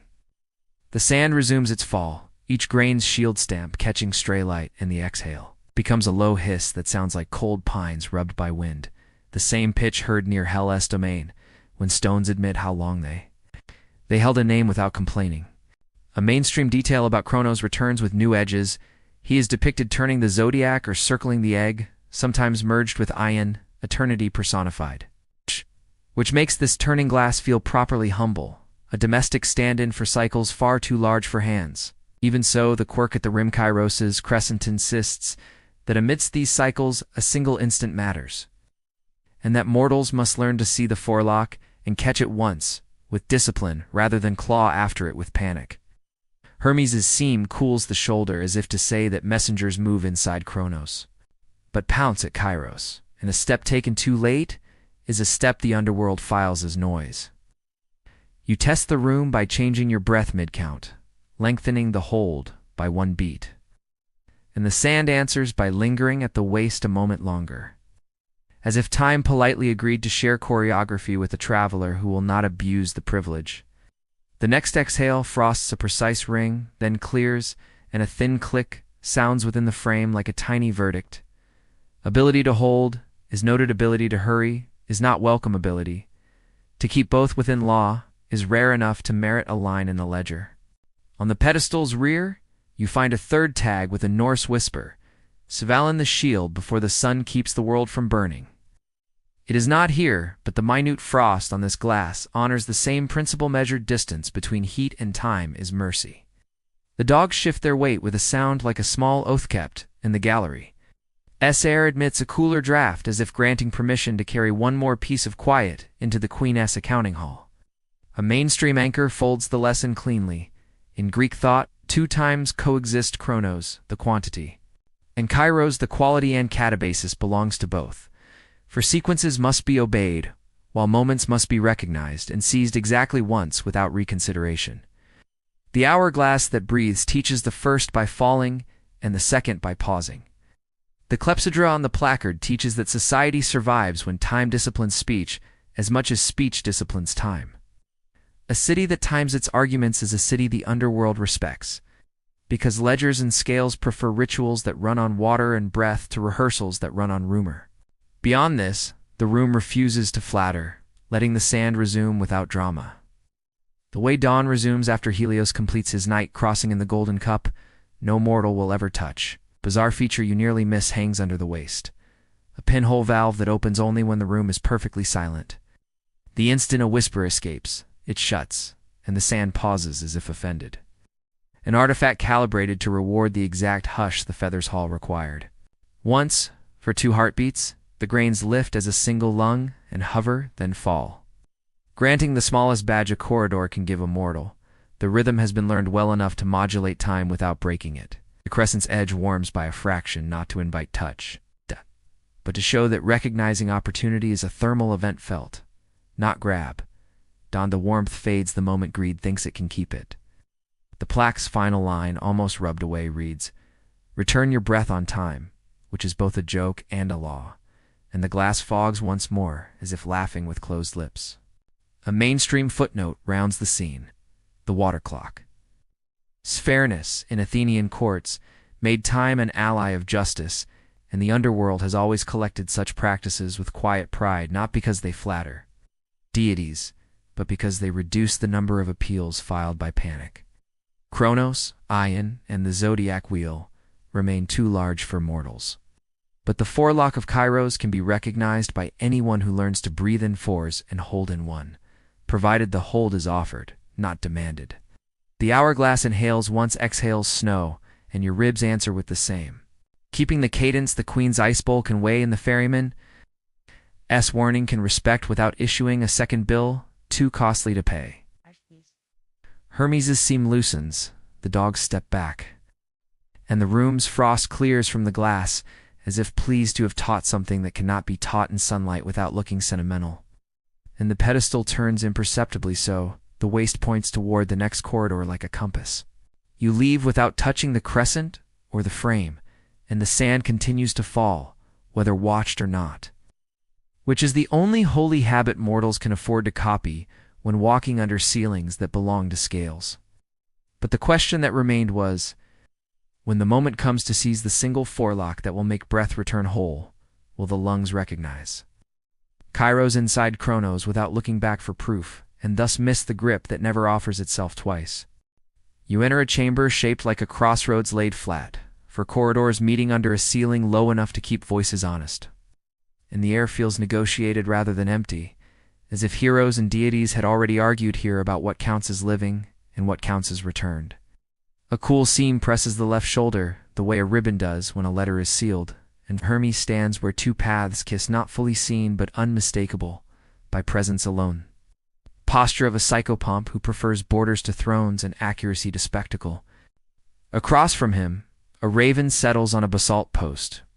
With the patience of winter, its black eye, bright as ice water, and though ravens belong most loudly to other Norse halls, this one carries the chill of Helheim's gates, an omen of quiet arithmetic rather than a banner for war. The right, a jackal's shadow lengthens without a body to cast at ears like pointed questions, and every redressal in the dark feels like the hall of 2 truths clearing its throat for a scale that does not forgive performance.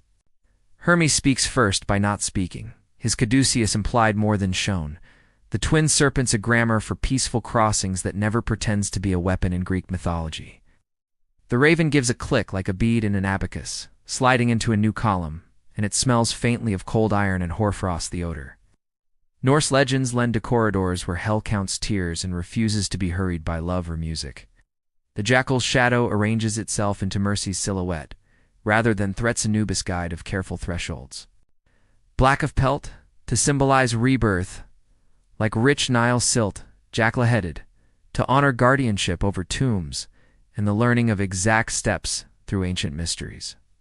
Alive Hermes' seam of air seems to say, but learning to be admissible. The caduceus you cannot see feels briefly heavy in the room it serpents, reminding that communication is a kind of medicine when breath is the patient.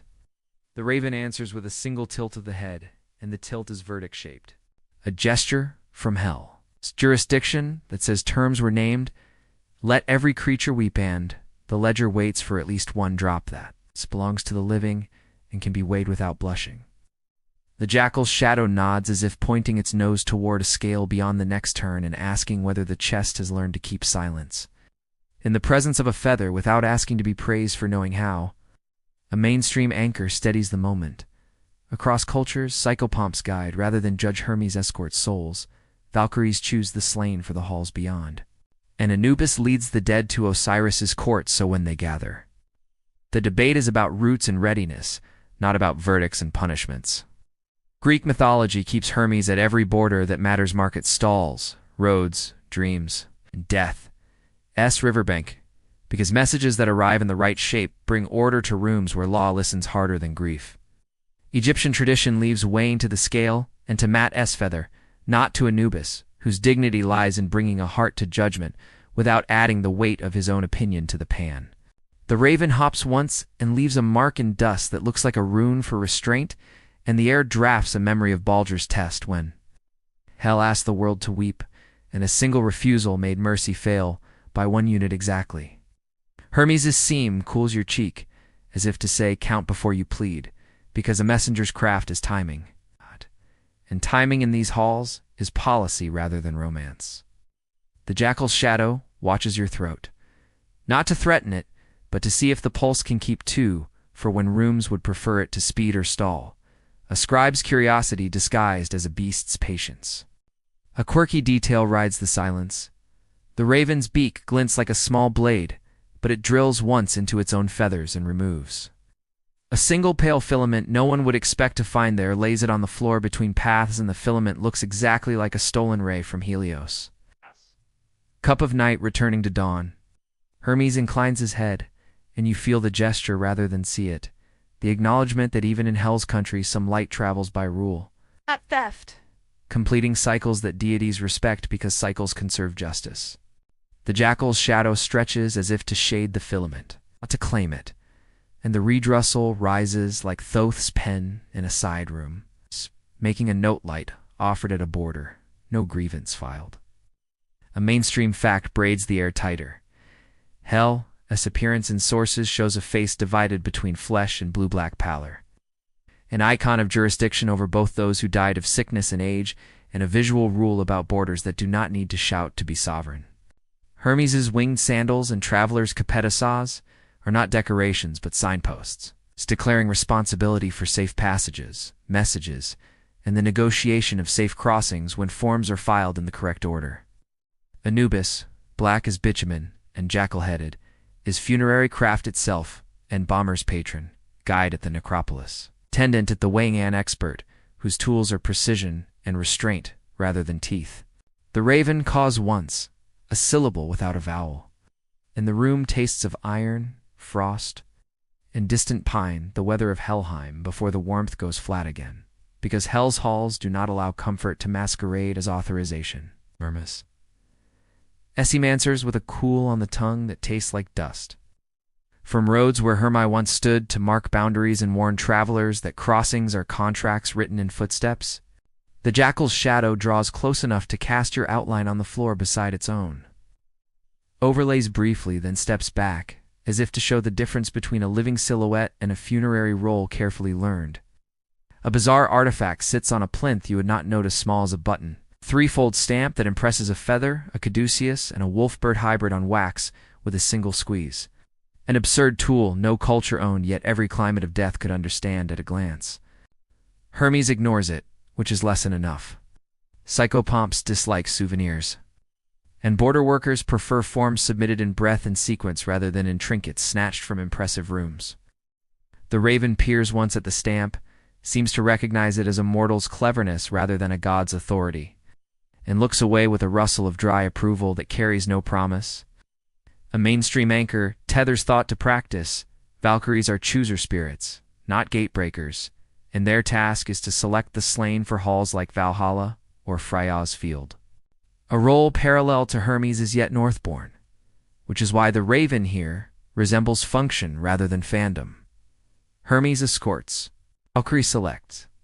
Anubis brings to balance siege an office inside the wide republic of the dead that Greek mythology, Norse legends, and Egyptian rites have kept legible for centuries. Their conspiracy, if it is that, consists of agreeing that a living petitioner must walk with breath unspent, form obeyed, and cadence trustworthy before any argument with a queen or a scale will be entertained. The raven taps the basalt post thrice, and the sound is like a clerk closing a file. Then opens one wing to block a side corridor you might have chosen by flattery rather than by plan. Hermes' seam tightens on your shoulder, a soft restraint that feels like a ribbon crossing a map where border ink still dries after diplomacy. and the leftward corridor brightens a nerve's width to indicate the route that keeps breath whole. The jackal's shadow lowers its head once more, as if an embalmer were checking that the bandage lies flat and does not crimp the place where a pulse must travel. A quirky detail about Hermes returns unbidden: the caduceus. Twin snakes sometimes face each other as if agreeing to disagree their balance, the emblem of mediation rather than conquest, which is why the staff appears wherever quarrels are to be turned into covenants. Here at this crossroad, even the raven seems to tolerate that emblem, perhaps because Hell's Law prefers contracts signed by breath to stunts performed by hands that brag afterward in the wrong halls. The jackal's shadow seems to lengthen until it reaches the raven's perch, and then retracts, a visual minute that reads like mutual respect between offices that rarely share a room in ordinary prayers. A final mainstream fact balances the scene. Psychopomps are liminal by design threshold. Spirits and lore across continents insist they avoid praise and punish vanity. Preferring travelers who walk quietly and keep their arguments neat, the room's temperature finds a median neither frost nor hearth, and the stone underfoot feels shallowly warm, the way floors do in houses where a host will let a guest go on time without a speech. Hermes' seam eases. The raven looks toward the correct corridor. The jackal's shadow folds back into angles in redressal, and the border dispute ends not with a verdict, but with a direction a mortal can understand without wincing. You bow with breath rather than spine, because etiquette is the only currency that spends the same in Greek mythologies, courts, Norse legends, cold chambers, and Egyptian galleries of scales, and the chamber accepts this payment like a clerk content with exact change. The corridor ahead smells faintly of iron and damp papyrus again, a scent mixture that says documents will be required without frightening you into dropping what has been kept steady so far. But the question that remained was, when the last negotiation comes, one moment, one breath, one clause, will the three guides still agree on the line that lets a hero keep living lungs through death? Door or will one boarder move a hair and ask for a proof the ribs have never rehearsed? The corridor bends, like a line on a ledger, turning to a new column, and what the queen asked repeats in the ribs with exacting emphasis: let every creature weep. She asked for tears, not eyes, and the difference feels like a hinge that might open if grasped by the forelock like a moment named correctly. Air cools in increments as if a clerk were turning down lamps to help attention concentrate. And somewhere behind, the ice bowl tallies a slow bead that will not fall until a name or a rule is handled without ornament, only with obedience. The dogs pause, then sit, a posture like a comma rather than a stop, giving the lungs time to consider the loophole ancient mysteries. Leave for mortals who learn to read verbs as law and nouns as scenery. You replay her phrasing like a careful scribe, tears not eyes, and the Norse legend threads itself into the syllables again, the conditions set for Balder's return required every being to weep, and one refusal held the world in its cold arithmetic, which means the measure is the tear itself, not the witness that produces it. That memory tightens the focus until the walls grow legible, and stones begin to look like repositories rather than scenery. Each surface a potential ledger willing to write with water if addressed precisely instead of dramatically. Hermes cools the left shoulder, a nudge that translates as count first. Then gather, because a psychopomp does his best work by reminding mortals that loopholes are grammar, not gifts. A mainstream image walks out of Greek mythology to stand beside this thought. Niobe, punished for pride, turned to stone on Mount Sipylus, and yet still weeping tears in day and night, the rock itself shedding water in a legend that made geology behave like mourning so the world would remember what grief can engrave. Travelers found the weeping rock and kept calling it Niobe's face, a natural seep that myth taught them to read as sorrow. And under that reading, the queen's condition begins to widen. Stones can weep without eyes if grief becomes geography. The chamber accepts this inference with a draft that smells like wet limestone. A small permission disguised as weather, which is how deities say correct without obligating themselves to anything further. You move to a statue niche where a funerary lekythos has been magnified into stone. White ground patterns carved into marble like a memory muscle, and its lip gleams with a bead of condensation that tastes of oil and dust. The two flavors funerary hands learn to control with discipline rather than with spectacle. Lekythoi carried perfumed oil at graves and stood among tomb gifts, their narrow necks measuring the poor so grief would not waste itself in sloppiness. In this large ritualized vessel, weeping along its rim reads like a clerk. Its note in the margin, this is admissible sorrow.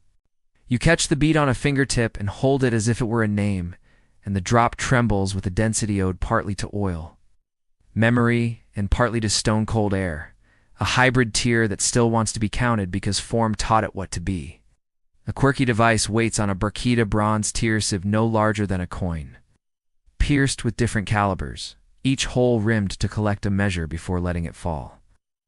And its handle is stamped with a Lekythos silhouette, as if to bless the act of measuring sorrow with a tool.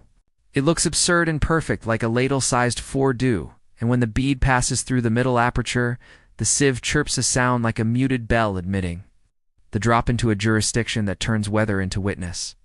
The dogs lift their heads at the chirp, not to bark, but to smile the way trained guardians do when a traveler discovers that tools can be reverent instead of greedy. You turn toward a carved panel of Hell's realm borrowed by the underworld architects, blue-black stone inlaid with pale mineral. Veins like rivers running through a face half dusk, half dawned. Your breath coaxes a frost drop from the cold, as if asking the air to remember its old promise to weep when called. The droplet forms reluctantly, like a regret that needed a gentle reminder rather than a threat. And when it falls into the sieve, the sound is lower, the pitch of night admitting its debt without drama. A raven's faint caw from a distant corridor answers once like a signature, and the echo folds into stone the way a clerk slides a page into a file he has been hoping to close. A mainstream anchor keeps the gathering honest. Lekythoi in Athens often depicted mourning scenes, structured lament, and offerings at tombs, their white ground surfaces narrating the correct choreography of grief so the living would not improvise where law preferred sequence. That pedagogy turns the marble Lekythos in this hall into more than art.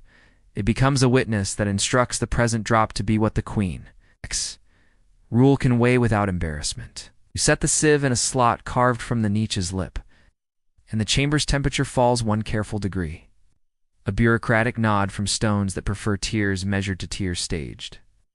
Another bead waits in the mouth of a carved lion head spouta, Heraclean flourish turned into plumbing, and the tear forming their tastes of iron valor.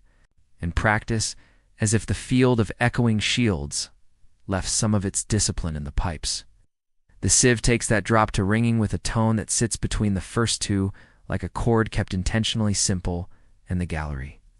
S-walls relax their listening just enough to let the lungs move without fearing spillage. Hermes' seam touches the cheekbone like a cold coin, a small encouragement to keep counting rather than to start composing speeches that would only make time cough and the feather close its eyes. A final mainstream note threads all this gathering with the northern condition. Hell required the weeping of every creature a rule reported and re-reported in Norse lore because its precision and pathos made the world itself a participant in mercy, not just the gods. Stones and springs counted if they could be witnessed without flattery. That universality becomes a map now, telling you to harvest tears from places that do not have faces, and to offer them with the form that makes courts patient measured, named, and placed where scales know how to hear. The sieve grows cool in the hand with a calm that tastes of legitimacy. And legitimacy is the only warmth these corridors allow to mix with breath. You glance once at the carved relief of Niobe set into a recessor stone profile worn by centuries of glancing water, and the seam lines beneath her eyes glisten enough to justify one carefully collected drop. A myth made into admissible weather for the queen's arithmetic. The sieve hums a near-silent yes, and the dogs stand, ready to escort a petitioner carrying not a torch or a trick, but a handful of small, disciplined sorrows gathered where no one bothers to look when drama beckons. The corridor toward the hall of measured grief brightens by that same nerve's width, and the lungs keep their forecount, as if holding a cup filled just to the brim, determined not to spill where attention is currency. Hermes cools the left shoulder, and the raven clicks from far away to psychopomps in agreement for once that the rule is being met by grammar, rather than by glamour, and the jackal's shadow at the edge refuses to move, which is approval in a jurisdiction that enforces by quiet. The ice bowl is waiting beyond the bend, and the feather listens in another room, and your breath has done its homework. The only thing left is to place what was gathered into law without asking it to be more interesting than truth. But the question that remained was, when the droplets touch the bowl's rim and sing their modest pitches, will the queen accept tears coaxed from stone and chill as equal to a creature's weeping? Or will one dry corner of the world demand a drop that can only come from the eyes that once refused? You return to the hall of measured grief with the sieve in one hand and the breath in its careful count, and the queen's condition keeps its elegant edge in the ribs, tears, not eyes, which means the measure is substance, not spectacle, grammar, not gaze. The ice bowl waits like a small moon on a black pedestal steam, barely rising from its rim, each bead forming only when invited by a name, a form, or a rule spoken without garnish, and the floor listens. With the clean patience of stone that knows the difference between weather and witness, the dogs take their places where their paws will not echo, trained not to interfere with scales in rooms where a feather and a droplet should do all the speaking, and Hermes becomes an almost absent seam of cool along the left shoulder, to remind that guidance can be a pressure, not a voice. You lift the sieve and touch it to the rim of the marble lekythos carved into the wall, letting the bead you caught from its lip pass the middle aperture with a soft chirp, and the ice bowl answers in a lower tone as if recognizing funerary form turned into liquid evidence. Lekythoi carried oil at graves and stood beside tombs to ritualize grief in narrow pores. A mainstream practice Greek artisans painted on white ground so the living would learn to make sorrow legible to deities and clerks alike. And this drop inherits that legibility without asking for praise. The scale nudges the smallest measurable distance in your favor, and the torch is thinned to needles to avoid interfering with a tally that prefers shadow to shine. You move next to the stone relief of Niobe, inset in a side recess, her profile worn by centuries of seepage, and hold the sieve beneath. Slow-forming tear that tastes of dust and limestone, and a legend older than the language on the wall. The ancient world named a real rock on Mount Cyplus for Niobe, and told how even as stone she continued to weep, a local marvel that made geology into ethics by teaching that pride collapses into mourning, and mourning persists beyond faces into land. Scholars later suggested that early engineers may have diverted a spring to flow from a statue, eyes turning craft into right and right. Into myth, a quirky hypothesis recorded in learned marginalia that this chamber treats as compatible with the arithmetic of tears. The drop falls through the sieve with a note deeper than the first, and the ice bowl exhales a ring of cold that tastes like night, acknowledging that stones can weep in the queen's grammar if the world has witnessed their sorrow long enough to file it without embarrassment. The floor keeps its quiet, the dogs keep their stillness, and Hermes' seam cools the cheekbone in a gesture that reads as continue from a god who prefers accuracy to flattery at borders where breath negotiates with law. The ledger beside the throne turns a slat by itself, the tear-shaped notches ready for a second entry, and the stylus sound tastes of frost, not ink, as if the room writes with temperature rather than pigment. Now the loophole, older than any throne, takes its place in the lungs. Eos's tears, the dawn's grief made dew after Memnon fell, morning's moisture, understood by poets as a goddess. Mourning laid across fields where mortals would find it on their sandals and hair. Tradition, says Zeus, moved by the dawn's tears, granted Memnon immortality. A mainstream echo that turns dew into a credential recognized by deities who respect the way myth stores law inside weather. Raising the sieve into the draught near the bowl, you coax a dew bead from the chilled air, as if turning the hour just before sunrise into a tool. A small globe that tastes of starlight thinned by lament. The bead drops and the ice sings a higher pitch soft as felt, and the scale inclines one hair further. A movement no mortal I would trust if not accompanied by the quiet of a room that refuses to exaggerate. In the sound sits the memory that Eos's weeping becomes the morning dew, not the blaze of Helios, so the admissible substance arrives cool, not hot, useful to scales that burnish but do not burn. A raven clicks once in the corridor beyond, as if hell as witnesses approve, a tear not begged from eyes, but gathered from the order of the world. Provided the order and the gathering share a grammar, you think of the asphodel meadows and the thousands of quiet souls whose breath has learned to be neutral, neither punished nor crowned. And imagine dew settling there at dawn, like a visitation that keeps memory from collapsing into ash, even in the plane of ordinary endings. Homer placed that field near the land of dreams, and dreams like dew are morning thin and honest to scales if carried with discipline rather than clutched like souvenirs, which is why the sieve grows colder and more certain in the hand with each measured drop. The dogs resettle with the creak of old leather, the only sound permitted to accompany a tally this exact. A quirky phenomenon you almost miss forms along the bowl's far rim. A frost bead birthed by the room's own breath gathers and hangs like a star snared in glass. The Queen's Hall creates its own tier at measured intervals, a self-calibrating device that keeps petitioners from confusing generosity with leakage. When it falls unprompted, the pitch is a middle tone that acts as metronome for the others, and the scale returns a whisper of balance that tastes like reed and iron, Osiris's hush acknowledging an instrument tuned correctly. The feather is not present here, but its logic drifts in from the next chamber, reminding that balance welcomes precision more warmly than it welcomes eloquence. You add one last droplet coaxed from the lion's pout, an echo of courage turned into liquid by pressure, and the bowl's steam tightens into a thin halo that fades as quickly as a thought that chooses restraint instead of a speech. The ledger slate hums once, and the stylus sound ceases, a silence like a file closed neatly without drama. Because the evidence fit the format, and the format fit the Queen's sentence. Hermes' seam disappears entirely for one breath. The most profound compliment a messenger can offer, no correction required, then returns as a cool along the collarbone that tastes like the road's promise, not its threat. A mainstream image from Norse legend checks the ambition of the loophole without scolding it. Hell's condition failed once because one being refused to weep. And this room's careful gathering argues that the world is not refusing now. It is answering in stones and dew and frost that keeps its manners. The raven's far click becomes a point on an invisible abacus, and the jackal's silence in the adjacent hall becomes the assurance that no clerk will accuse a petitioner of theft when grammar has been kept. Under such weather, loophole is the wrong word.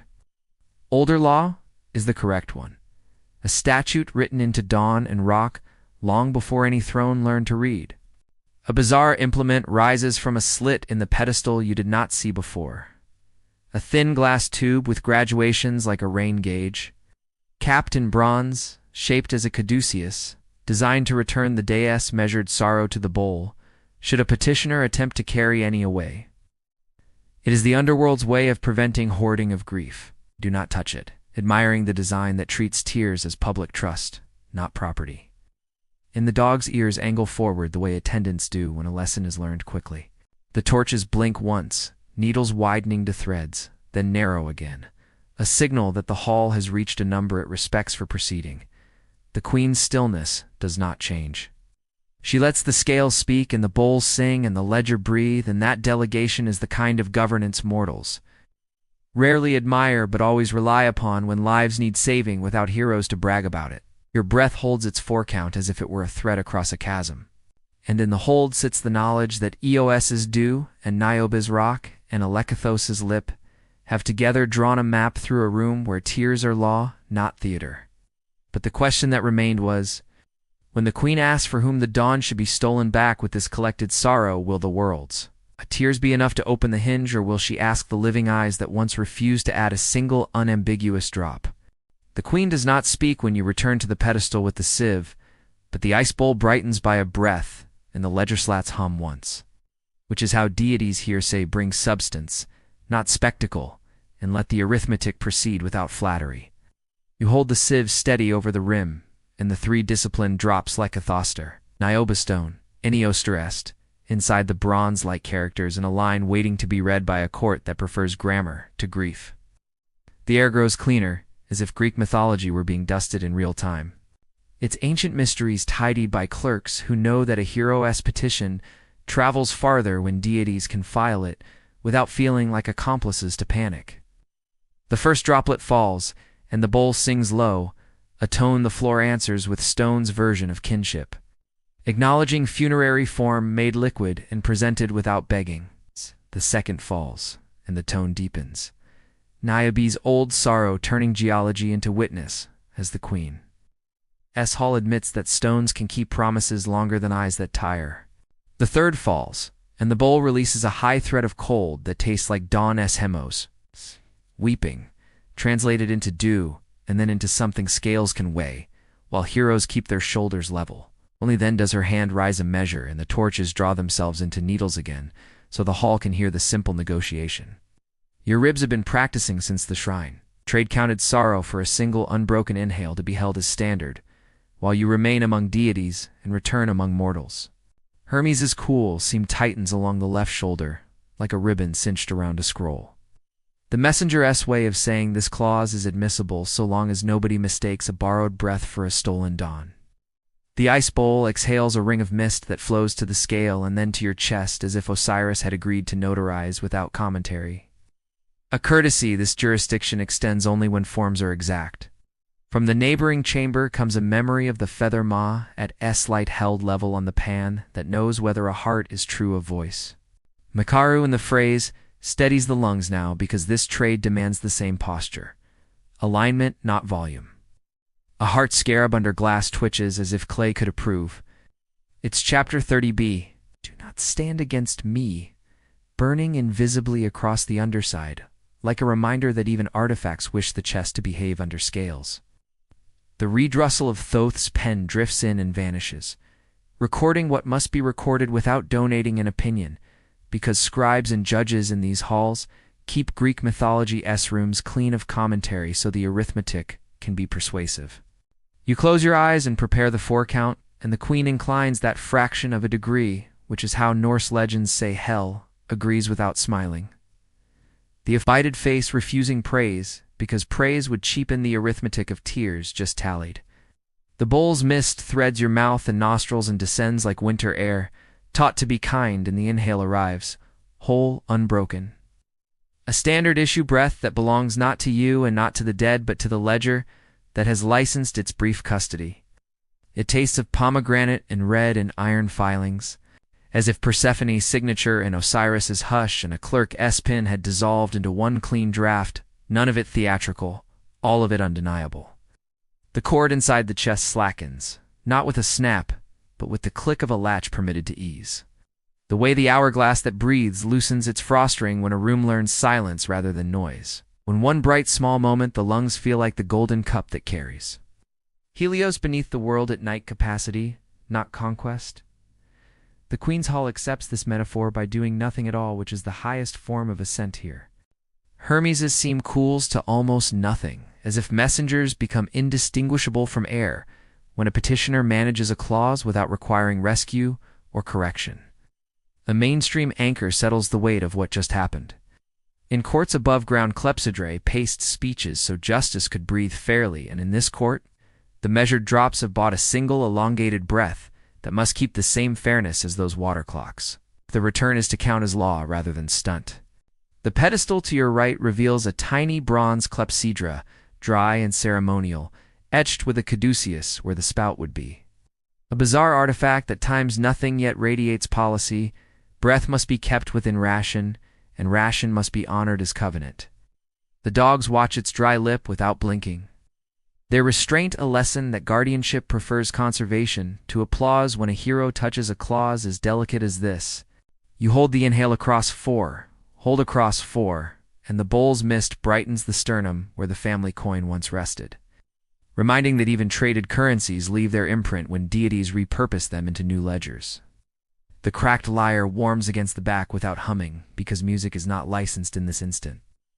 Greek mythology's most famous singer failed at the one rule that now stands between you and the mistake that would make this breath a rumor.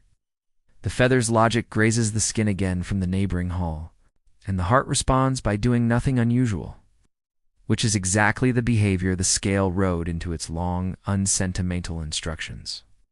The queen's eyes pass over the sieve and the bronze rain gauge designed to return any hoarded tear. A system that treats sorrow as commons rather than property. And the sight corrects a human habit that wrecks petitions, believing that what was gathered can be spent twice. The clerk's slate flips with a faint clack, and the tear-shaped notches fill with a pale shimmer, the record sealed not to make you safe, but to keep the room safe from you, which in these jurisdictions is the noblest outcome available to heroes and deities alike.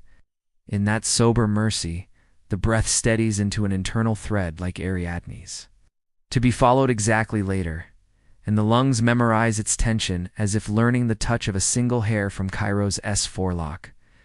A quirky glint near the bowl distracts. A pinhole valve etched with a baboon, the sign of Thoth that opens only when the hall is silent and the petitioner still. Releasing a tiny scent of wet reeds, the bureaucrats incense for moments that align posture and law. It opens now, and the scent tells the ribs the trade is complete. While the valve closes at the first microsound from shifting feet, instructing that this inhale must not be spent making room for vanity. The torch is widened back to threads, still thin, still dutiful, and the bowl's mist dims to the quiet halo it wears when no petitioner risks misunderstanding what has been conferred. A mainstream fact knits a final stitch in the permission. True of voice was the verdict that let Egyptians proceed, and what you hold is a practical equivalent rendered in breath rather than in hymnolicense. To carry a standard inhale through halls that do not breathe, and across a river that measures souls by units of silence. Norse legends shadowed this with irony. The world once failed to provide one tear. And now the world's overlooked tears have bought one breath in exchange hell would admire so long as nobody attempts to bargain it into two. Greek mythology approves not with laurels but with a cleared route, because ancient mysteries prefer corridors to crowns when heroes do something difficult without noise. The dogs rise and take 3 soft steps, placing themselves between you and any urge to thank the throne aloud. Because thanks here would be a withdrawal from the account you just opened for the sole purpose of surviving the path back. Hermes' seam tilts toward the darkness where the ferry will be a rumor, and the caduceus you cannot see feels briefly heavier again, signaling that borders are assembling and breath will be asked to sign documents in the language of footsteps. The hall does not bless you. It allows you, which in the economies of the dead is the purest blessing a living chest can receive. The inhale remains even no tremor in its hold, and the cord that slackened now lies across the ribs like a strap fitted by a careful artisan, loose enough to move. Tight enough to remind perfect for heroes who must face deities and not disgrace either party. The feather waits in its own room unchanged, and the ice bowl returns to its vigil unchanged, and the ledger resets unchanged. The only changed thing is the chest that learned to keep a law inside itself and to call that law breath. But the question that remained was, when the corridor narrows and the river blackens and the memory of Orpheus taps your neck like a finger asking you to look, will this single licensed inhale carry you past every vantage and voice, without spilling a syllable that makes the cord pull tight again? You face the dark with a licensed inhale, held like a standard in the chest, then turn your body without turning your head, and begin to walk backward.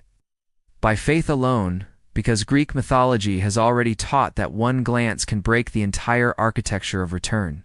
Oh. The corridor's stone breathes a winter hush. The dogs padding left and right to frame the path like commas that keep sentences from stumbling over their own urgency. Hermes is only a cool seam along the left shoulder now, not leading but calibrating. The psychopomp's signature reduced to pressure so the vow can be honored without spectacle. Behind the hall mutters a memory of the feather's logic. And the ribs answer by doing nothing unusual, which remains the most persuasive form of courage these rooms ever honor. A voice rises from far down the spine of the corridor with the intimacy of a name you lost, and it asks you to look, then to look again. And then to prove love by looking now, and each syllable arrives with the polished cruelty of Orpheus's last turn. The licensed inhale stays even. Clepsydra, in the lungs, measuring out speechless fairness, while the echo tries to become a law by sheer insistence. The floor cools and smooths under the heels. It's polished by the indecisions of thousands of petitioners who pivoted a degree too soon, the geography of failure glazed into stone. To keep from tipping, you pinch Ariadne's thread tighter in the mind. A single count stretched across darkness, so no glance needs to check what rhythm has already secured. A mainstream anchor steadies the neck against the weight of memory. The condition that undid Orpheus was explicit, no looking backhand. Underworld stories keep that clause sharp to remind mortals that some borders are kept by posture, not by explanations. In the Aeneid, crossings are governed by tokens and timing rather than declarations, which is why guides care more that footfalls obey choreography than that throats recite eloquence. You place the ball of each foot, then the heel, and let the shoulder seam from Hermes read the alignment like a scribe reads breath on a witness stand. The dogs stay present as silhouettes at the edges of attention, asking nothing and promising nothing. Their very restraint the exact kind of guardianship the dead respect. The corridor tightens, and the air grows a little iron at the back of the tongue.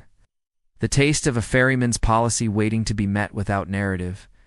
The oar scrape is a rumor at first, and then a line, and the licensed inhale keeps even, for in, for hold, for out, like a water clock trained by magistrates, not by bards. A chill rises where the river draws breath beneath the world, the same chill you felt at the first black seam, and the body obeys without turning what the vow has refused to argue with. Greek mythology has no patience for petitioners who confuse panic with proof. And you have run out of panic since the ice bowl rewrote your lungs to keep policy instead of promises. A quirky artifact rides your palm for a moment of doubt, then goes back to the cloak's fold, the mirror disc you were offered. In a side niche, polished like the inside of a shield and stamped with a Gorgon grimace, a small echo of Aegis meant to frighten glances back into their sockets.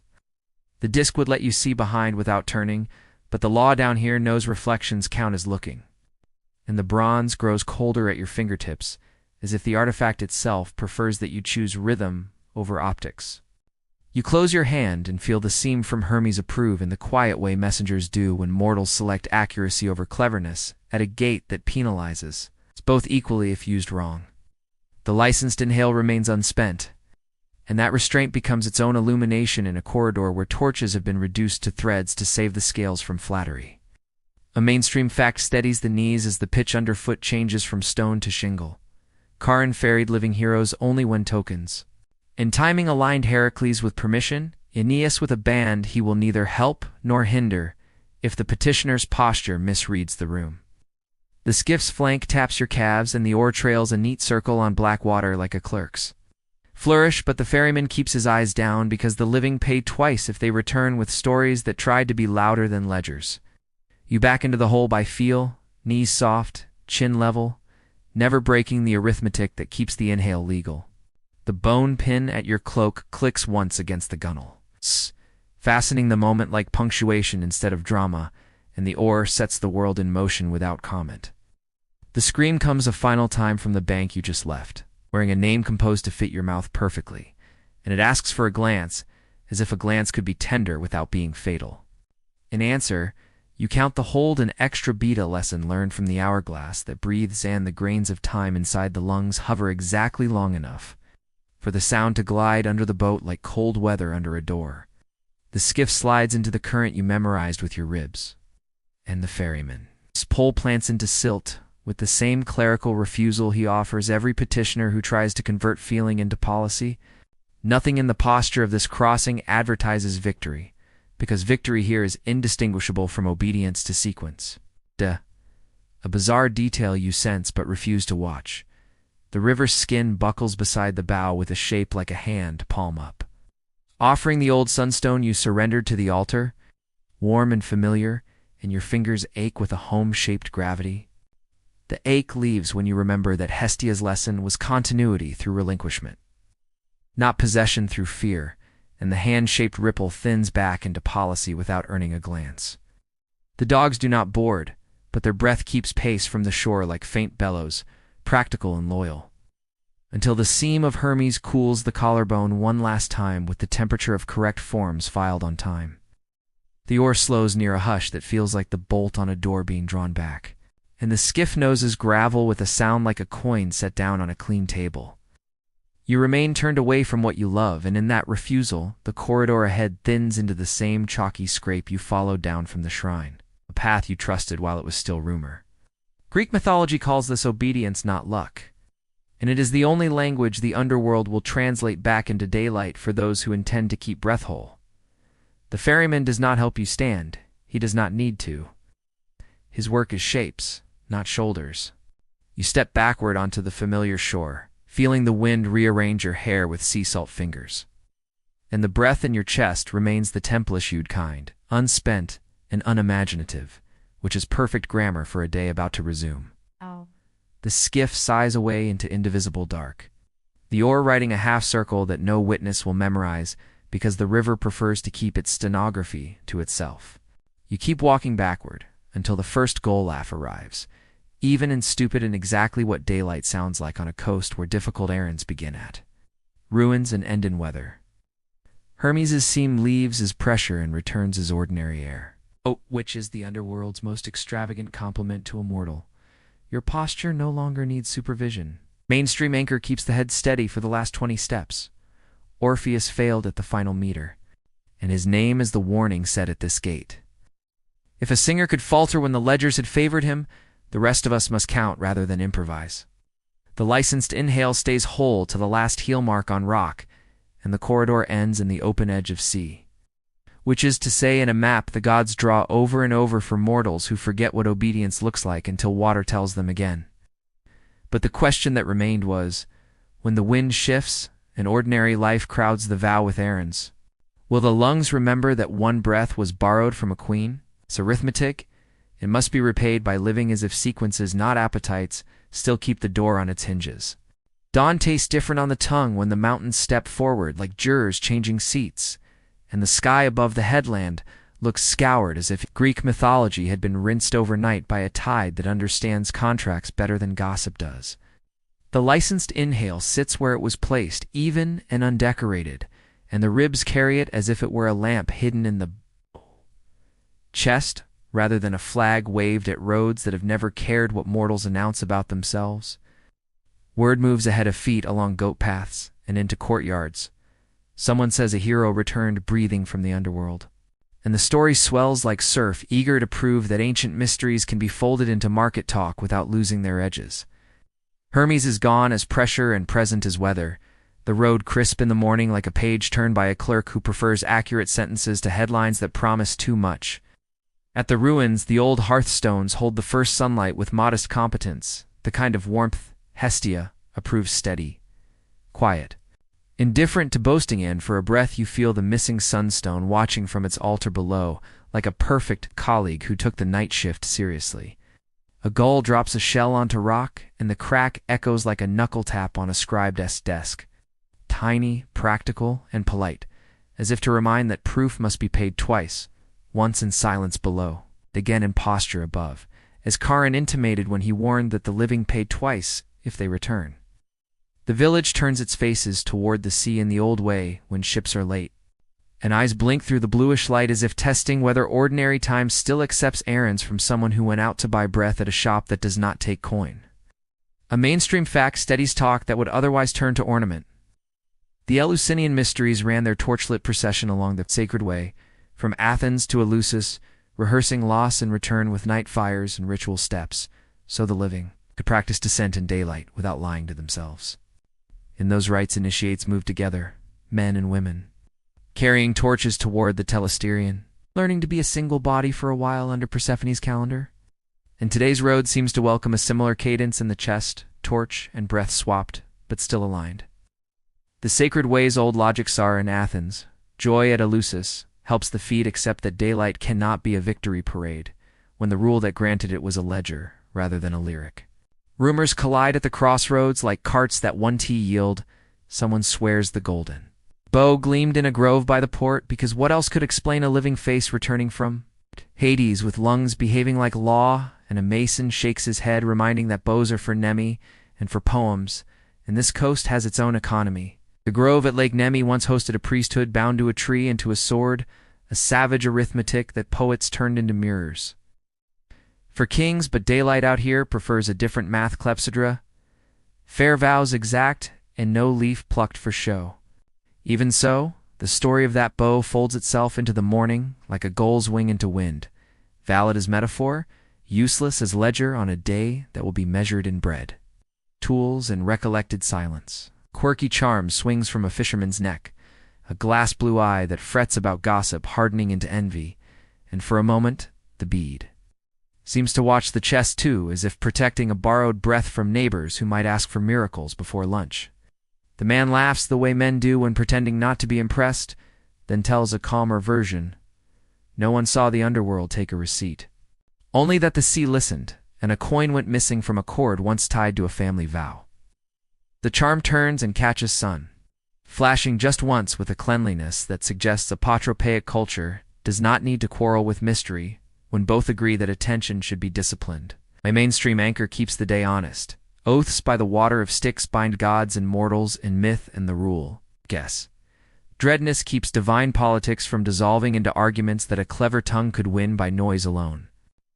Hera, Demeter, Leto names in, verse swearing by that implacable water teach that promises have hydrology as well as heat. Currents that arrest breath as penalty when a mouth forgets that a sentence can be a hinge. The morning recognizes that chill and the wind at the cliff. Edge tastes faintly of iron the way oaths do when they travel up from caves with new work to do above ground. The cost of daylight arrives in details, not trumpet notes. The licensed inhale insists on moderation. So when the baker asks for a story, the mouth answers with work nouns, rope, hull, ledger, not trumpet verbs, and the oven's heat does not flinch at a miracle declared too plainly.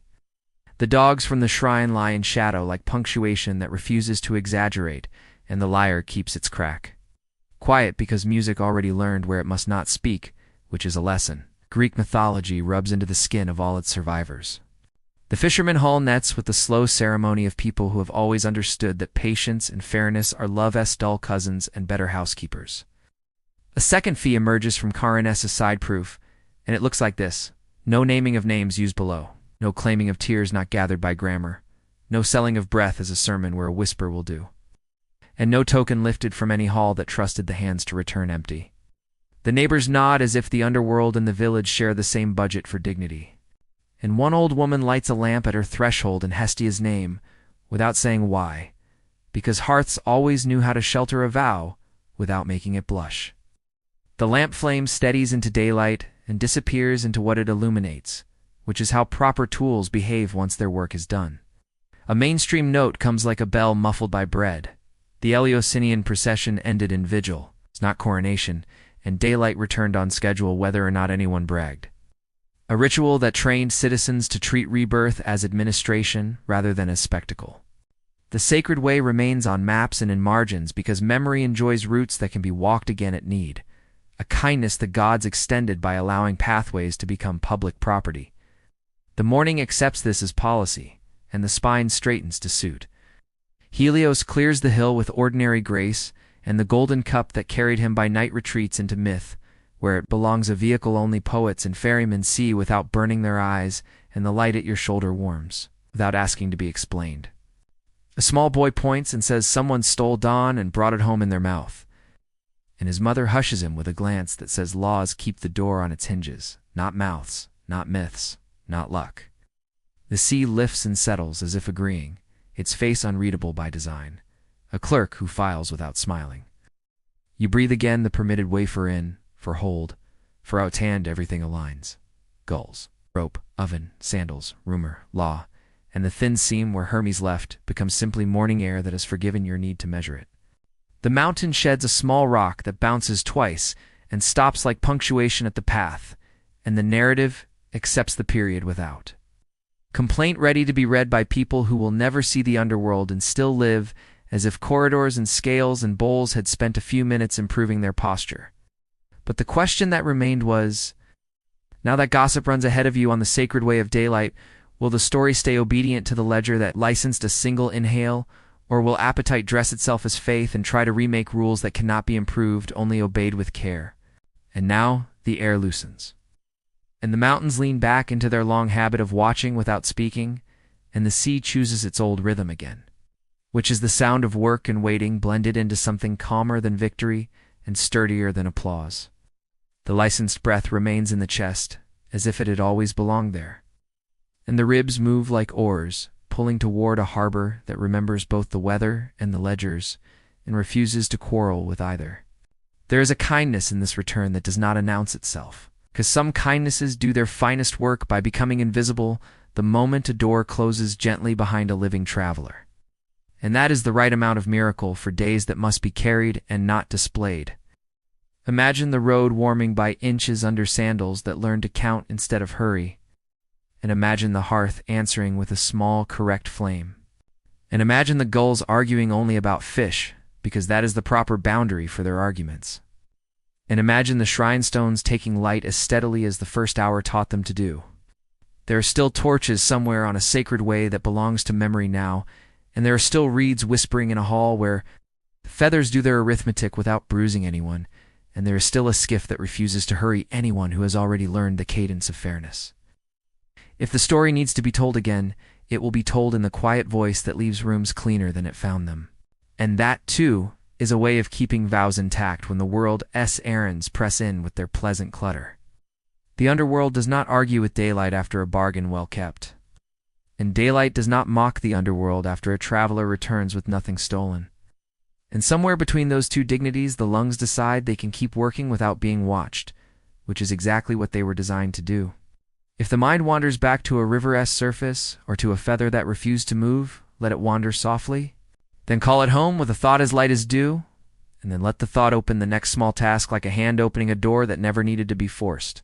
When sleep comes, it will come like a fairy that does not need to be named, and a shore that does not need to be marked, and breath will be the oar that knows the way in darkness and in light without asking for more than a steady grip.